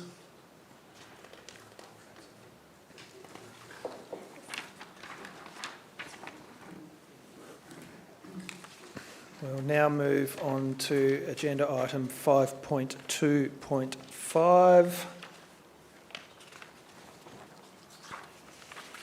which is CON 2024-1624 Bemm River Footpath Development, and Ms Weigel, General Manager for Assets and Environment. You have a report for us. Thank you. Thank you, Mayor. Councillors, the contract before you will deliver a network of all-weather, safe and accessible active transport routes, otherwise known as footpaths, to residents and visitors to Bemm River. And it's long been a priority for the community. The need for these footpaths were previously identified as the second highest priority in the Bemm River Community Plan and the Bemm River Foreshore Management Plan. The Bemm River community supports the development of the footpaths, and council's place managers have worked with the community to highlight this project for funding opportunities after the fires in 2020. The footpaths are in and around the main tourism centre and include pedestrian and cycle access to the boat ramp and jetty facilities. All the paths are DDA compliant and are a mix of concrete paths and boardwalks to protect vegetation. Council avoid and minimise process eliminated all possible tree impacts, and this is what Council is really obligated to do to meet its ecological obligations. Therefore, the project before you will not impact any trees. The project is funded through the Black Summer Bushfire Recovery Grants Program and has a completion date of March 2024. The recommendations of the Tender Evaluation Panel are provided as a confidential attachment to this report, and I have with me this evening Zoe Delaney, Acting Manager of Infrastructure Projects, to answer any questions. Thank you. Thank you, Ms Weigel. Councillors, are there any questions of clarification?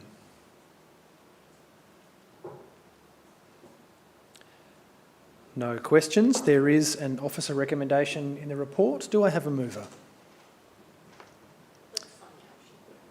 Councillor Buckley, thank you. Do I have a seconder? Councillor Uri. Councillor Buckley, would you like to speak to the motion? Yes, I certainly would. I think that it's very clear that Bemm River is one of... Sorry, Councillor Buckley. I've just made a bit of a procedural faux pas there. You will now need, rather than to speak to the motion, to ask for the blanks to be filled, I believe. Yes, can we please have the blanks to be filled and populated? And then when you see the blanks filled, to confirm that those details accord with the motion that you are moving.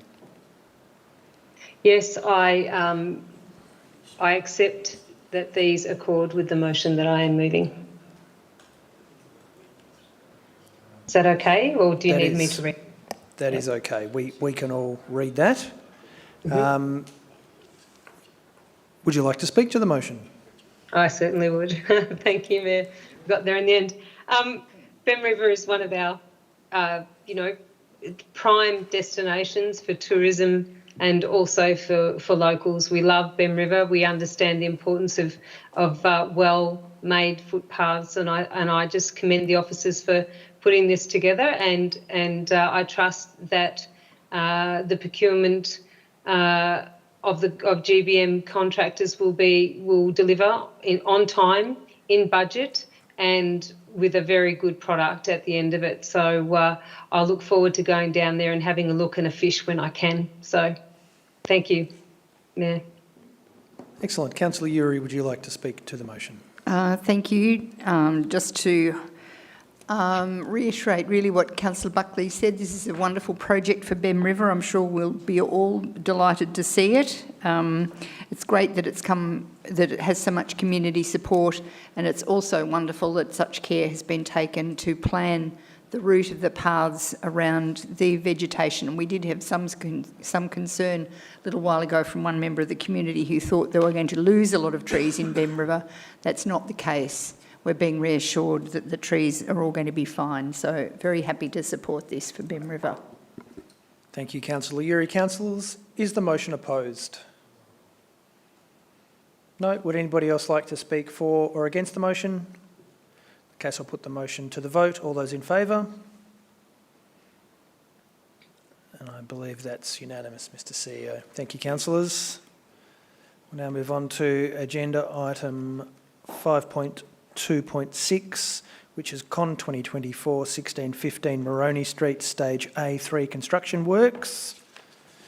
And I believe Ms Weigel, General Manager for Assets and Environment, has another report for us. Thank you, Mayor. Councillors, the contract before you will allow for delivery of the next stage of upgrade works to Moroney Street in Paynesville, with stages 1 and 2 now complete.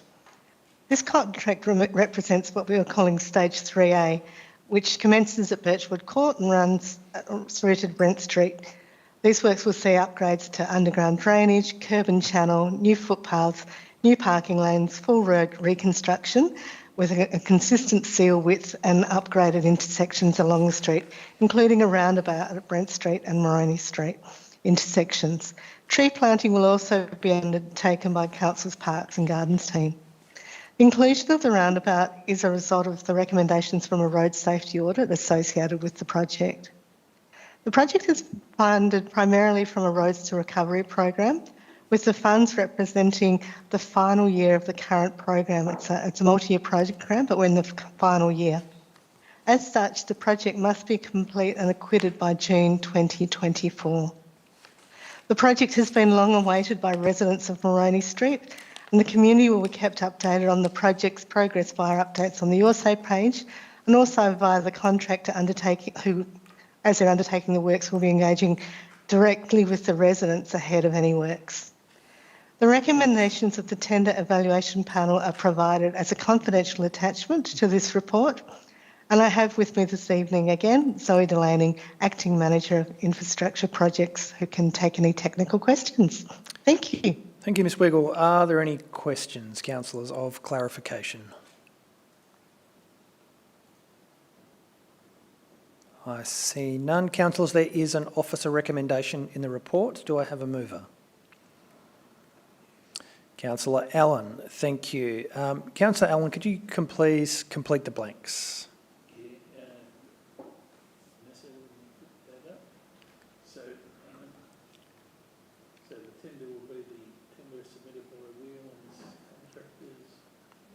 Microphone on. Yeah, for the tender submitted by Whelan's Group for the price of, wherever it went, 1390428, is that correct? No, that wasn't correct. 1121. Yeah. Yes. Councillor Allen, can you confirm that the information on the screen is correct? That is correct.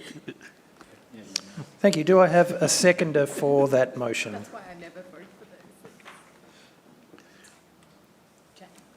Thank you, Councillor Greason. Councillor Allen, would you like to speak to the motion? I took a drive up Moroney Street this afternoon, or this morning before I come into council, and it's gone from what was pretty rough and ready sort of a streetscape to something that's quite unique in Bairnsdale. It really sets that street apart, and I think the quality of the work that's been done up to this point in time is exceptional, and I look forward to the whole street being completed, but particularly this section 3A. And I would urge my fellow councillors to support the letting of this contract. Thank you, Councillor Allen. Councillor Greason, would you like to speak to the motion? Oh, no, just to add to what Councillor Allen has said, that I think Moroney Street is becoming one of Bairnsdale's important streets. It's very good to see. Yeah. Thank you, Councillor Greason. Is the motion opposed? Councillor Buckley. Would anybody like to speak for or against the motion? Councillor Buckley. Thank you, Mayor.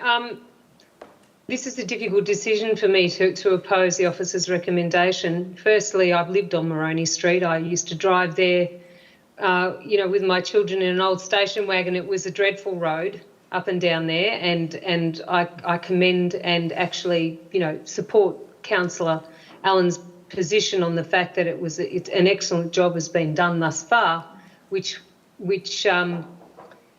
I believe this tender has been accepted via procurement processes that hasn't added to the continuity of the previous contractors who have already done an excellent job, in my view, on Moroney Street. So I would have preferred to go with the previous contractor. So that's why. Sorry, Councillor Buckley. I might just suggest that due to the confidential nature of the content that you're discussing, that if we want to have this discussion, we may need to move into camera. I'll finish there, Mayor, and I apologise if there was anything that was should have been said in camera. Thank you. Thank you, Councillor Buckley. Councillors, would anybody else like to speak for or against the motion? No, in that case, I'm happy to put the motion to the vote. All those in favour? And those opposed? The motion is carried. Thank you, councillors. Mayor, can I call a division, please? Thanks, Councillor Reeves. You've got yes, for the record to see who supports you this. Certainly can. Councillors, all those in favour of the motion: Councillor Reeves, Councillor Uri, Councillor Crook, Councillor Greason, Councillor Stowe, Councillor Allen, Councillor Van Diggle. All those opposed to the motion: Councillor Buckley, and I believe Councillor White is abstaining. Thank you, councillors. The next report is item 5.2.7, Con 2020-1406, provision of electrical services contract extension, and we have the General Manager for Assets and Environment, Ms Fiona Weigel, to present a report again. Thank you, Fiona. Thank you, Mayor. Councillors, as the Mayor has outlined, this contract is for the provision of electrical services. It was awarded for an initial 3-year term commencing on the 8th of February in 2021. The contract made provision for a further 2 one-year extensions to be awarded at Council's discretion. The contract is a panel of suppliers type format of contract for the provision of electrical services inclusive of all staff, labour, material and plant, for both emergency response services and scheduled services. There is provision for pricing options in 8 different geographic locations throughout the Shire, promoting the use of local contractors in each area wherever possible. All contractors are performing to the contract requirements and have indicated a willingness into an additional 1 year extension. The recommendation before you also is to approve the contract extension as well as to delegate the power to the CEO to exercise the final 1 year extension subject to all contract requirements being met. With me this evening I have Bruce Strong, our Manager of Assets and Engineering, who is able to answer any questions of a technical nature if necessary. Thank you. Thank you, Ms Weigel. Councillors, are there any questions of clarification? I see none. Councillors, there is an officer recommendation in the report. Do I have a mover? Happy to move it. Thank you, Councillor Reeves. Councillor Reeves, could you please complete the blanks? Oh, it's like an old quiz show, isn't it? Once the blanks appear. Thank you. No, sorry, there are no blanks for this one. No, there are not. It's contract 2020, provisional electrical services. So it's for an extension of an existing contract. In that case, do I have a seconder? Yeah, I'll second. Thank you, Councillor Allen. Councillor Reeves, would you like to speak? No, enough's been said, enough's been written. Councillor Allen. No, I've got nothing to say for once. Thank you. Is the motion opposed? Would anybody else like to speak for or against the motion? No. In that case, I'll put the motion to the vote. All those in favour? That's unanimous. Thank you, councillors. The next report is item, thank you, Trevor, and safe travels. The next, See you overhead. The next report is item 5.2.8, Con 2024-1625, provision of plumbing services. Ms Weigel, General Manager for Assets and Environment, could you please present your report? Thank you, Mayor and councillors. Unlike the previous report, this is for a new contract.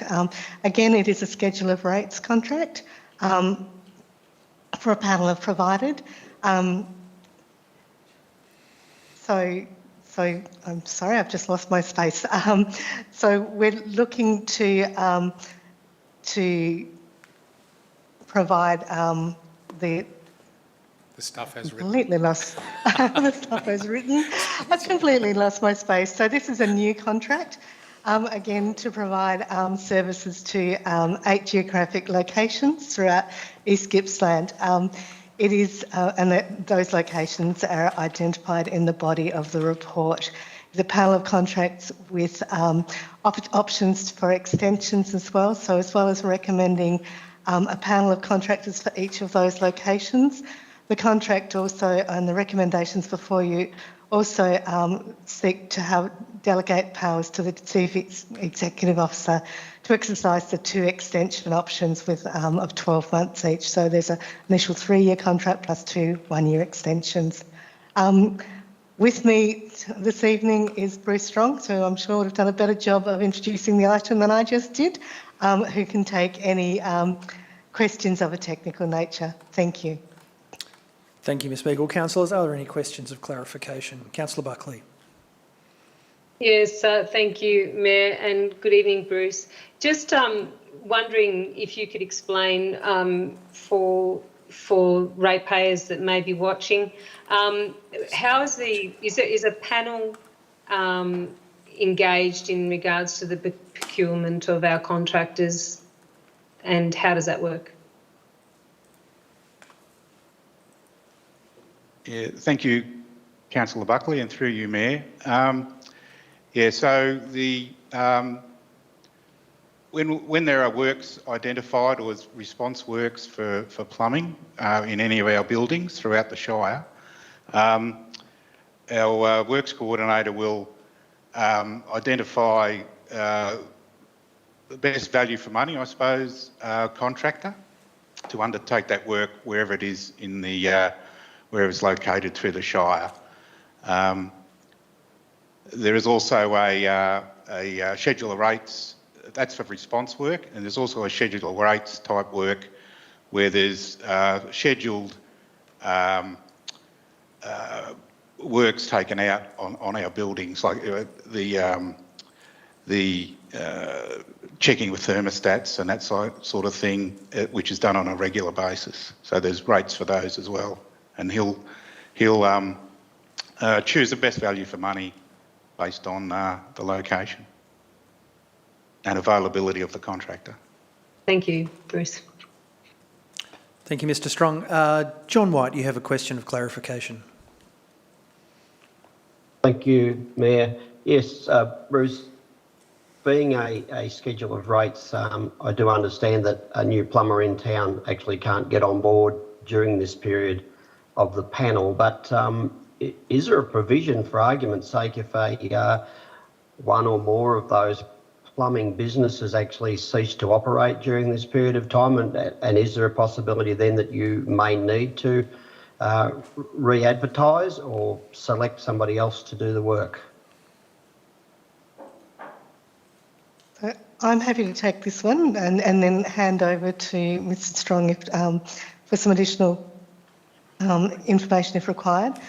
Council does have the opportunity from time to time to open a panel if required. If we do have, as you said, Councillor White, a drop-off in the contractors available, or if there's been an amalgamation, or if they've closed, or whatever it is, it's fairly rare that we do that, and that's why we try and get a good number of contractors onto our panel to start with, so that we've got that breadth.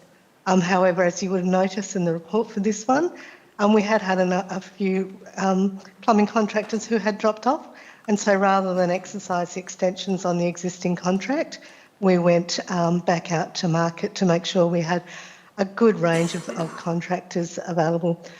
One of the reasons why we have our contractor workshops once a year is to really encourage contractors to look at their sort of schedule of rates and panel contracts, understanding that this is how council undertakes a lot of its business. So really encouraging our contractors to get on board and get themselves on our panels.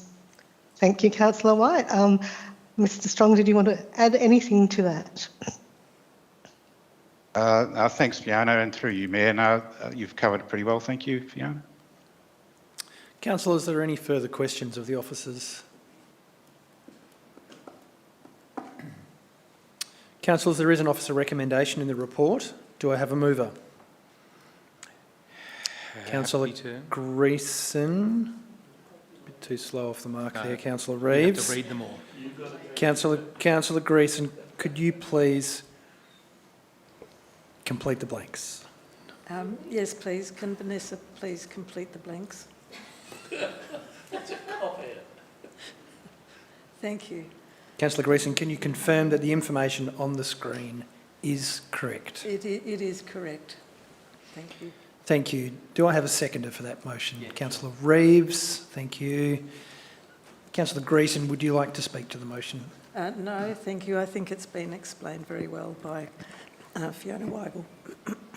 Thank you. Councillor Reeves. I just wanted to note the work of Mr Strong and the TEP. That was a really rigorous process with so many applicants and such a wide range of areas that you had to cover. So thanks for providing that report and the diligence with which you've gone about the work. Councillors, is the motion opposed? Would anybody else like to speak for or against the motion? In that case, I'll put the motion to the vote. All those in favour? That's passed unanimously. Thank you, councillors. The next report is item 5.3.1, Council Plan Progress Report 2023-24, Quarter 1. Ms Elling, Acting General Manager of Business Excellence, would you please present your report? Thank you, Chair, and through you, councillors, before you is a report titled Council Plan Progress Report for the first quarter of this financial year, 2023-24. Salient points from the report are that Quarter 1 covers 1 July to 30 September 2023 and provides a high-level summary of the major initiatives and actions for the Council Action Plan. The Annual Action Plan identifies 67 actions, of which 8 have been identified as major initiatives. For the Quarter 1, 7 major initiatives are on schedule. with 1 behind schedule, which relates to grant funding. Of the remaining 59 actions, 46 are on schedule, 6 are not yet commenced, and 7 are behind schedule. Also present with me this evening is Nola Brady, Manager People and Capability, who is available to respond to any questions of a technical nature, along with my learned colleagues, General Managers Stuart McConnell and Fiona Weigel, if it's something in their particular directorate. Thank you, Mayor. Thank you, Ms Elling. Councillors, are there any questions or clarification? Councillor Van Diggle. It's not really a question of clarification, but Nola, you're here so late at night, so you have to have at least one question. You know, otherwise it'd be a waste. But I'm actually just wondering, these reports are amazing and they show all the progress, or maybe potentially lack of progress, so, you know, transparency. How many external people see this? Do you have like data? Isn't it, it's not internal, is it? It goes out externally. Thanks, Councillor Van Diggle, for the question, and through you, Mayor. The report's published on the website, so that people who access the website, in terms of tracking it, I actually don't have at hand the number of people that have tracked our quarterly reports in recent occasions.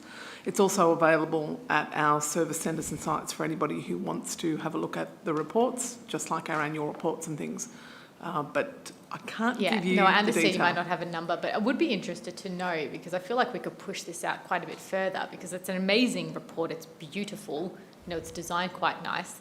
It'd be a shame to put all this work in, showing what council do, and then having nobody really access it. So I'd be interested in the numbers one day, and then maybe seeing if we can push it on social media or something, because I think it shows how much work we do.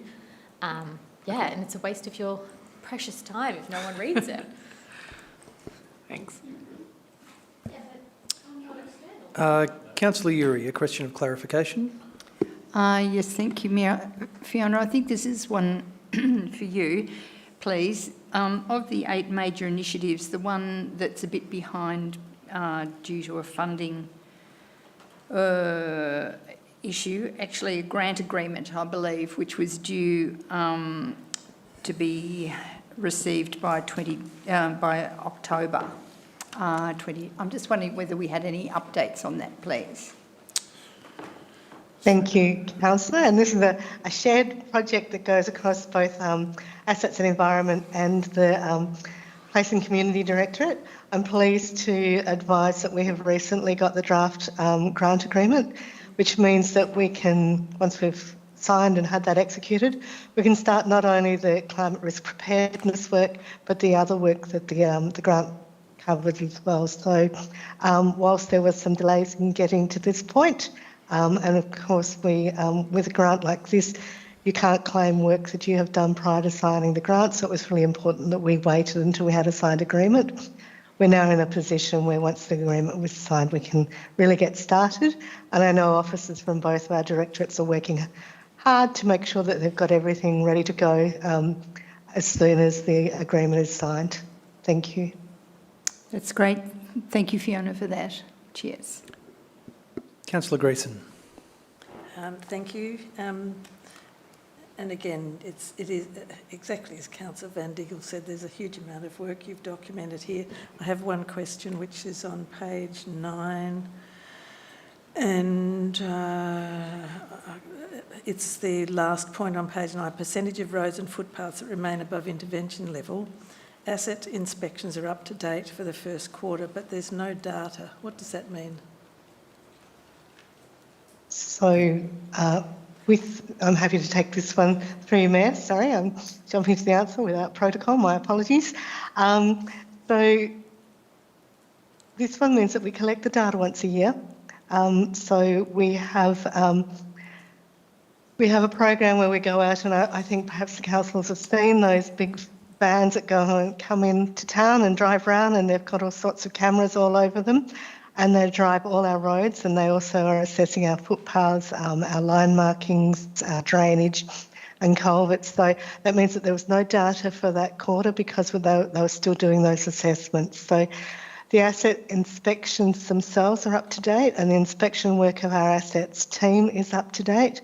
But the data about against the target is yet to be finalised. So it will be finalised during the year, and by the end of the year we will certainly have a data to reflect on have we met our intervention or levels, or are we above the intervention levels as outlined in our road management plan, which is our target. Okay, thank you, Fiona. You said by the end of the year. Did you mean calendar year or financial year, council plan? So this is the one that we report on. We undertake inspections on a really regular cycle. So our officers are out there undertaking inspections on a regular cycle, but the data that goes into the system, and we report on it once a year. So we report on it, and we have a target, I think, of it that's around 97% of our roads are above intervention level. So that's when we report on that once a year, but we're undertaking inspections much more regularly than that. Okay, so having annual data does not hinder the work itself? No, so through you again, Mayor, we have two lots of data that we use. One is the data that we collect once every 4 years, and that gives our asset conditions, and that's what we use to drive our maintenance program and our upgrade program, our capital works programs. And then we have our annualised inspection program, which is at least quarterly inspections of roads and footpaths, where we're trying to identify any defects or any hazards. And then that's where we schedule that work with our contractors to make sure that the roads and footpaths are fit for purpose and meet the guarantees that we put in our road management plan to our community. Okay. Thank you very much. Any further questions, councillors? No, in which case there is an officer recommendation in the report. Do I have a mover? Thank you, Councillor Uri. Do I have a seconder for that motion? Councillor Van Diggle. Thank you. Councillor Uri, would you like to speak to the motion? Just to thank all the officers for all the hard work that sits behind this report. It's always a wonderful report to receive, and there's been great progress in a lot of areas. So thank you, everybody, for the hard work. Councillor Van Diggle. Is the motion opposed? Would anybody else like to speak for or against the motion? In that case, I'll put the motion to the vote. All those in favour? That's passed unanimously. Thank you, councillors. Thank you, Nola. Now, councillors, I'm mindful that it is now 10 to 9. We have one, we can maybe squeeze it. The next report is item number 5.3.2, Council Meeting Schedule 2024. Alba Elling, General Manager for Business Excellence, has a report for us. Thank you, Alba. Okay, lucky last. Thank you. And through you, Mayor, councillors, before you is a report seeking council to adopt the council meeting dates for the 2024 calendar year.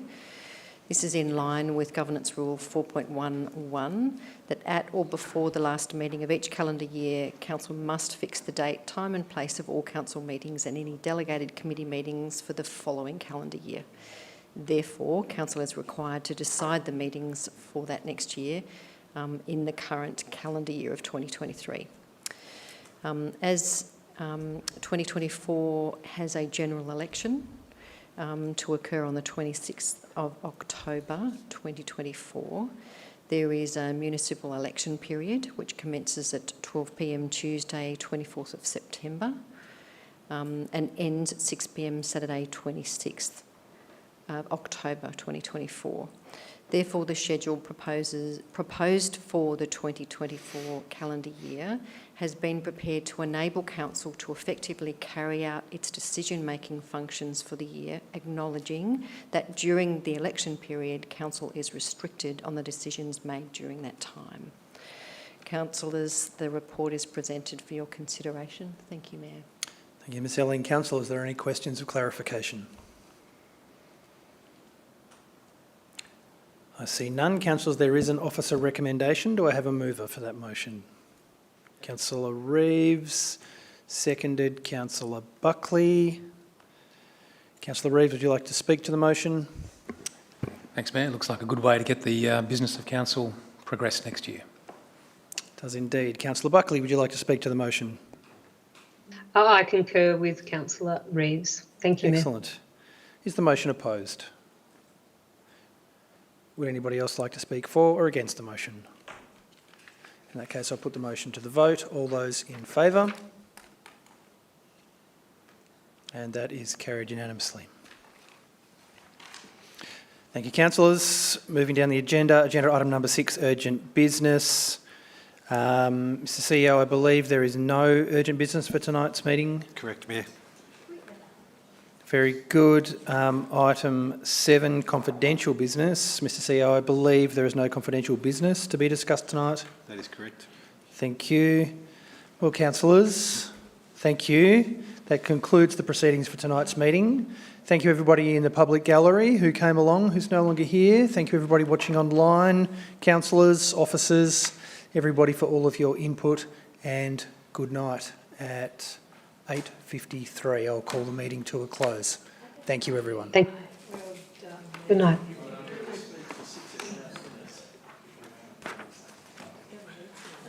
Is that all right? Very good.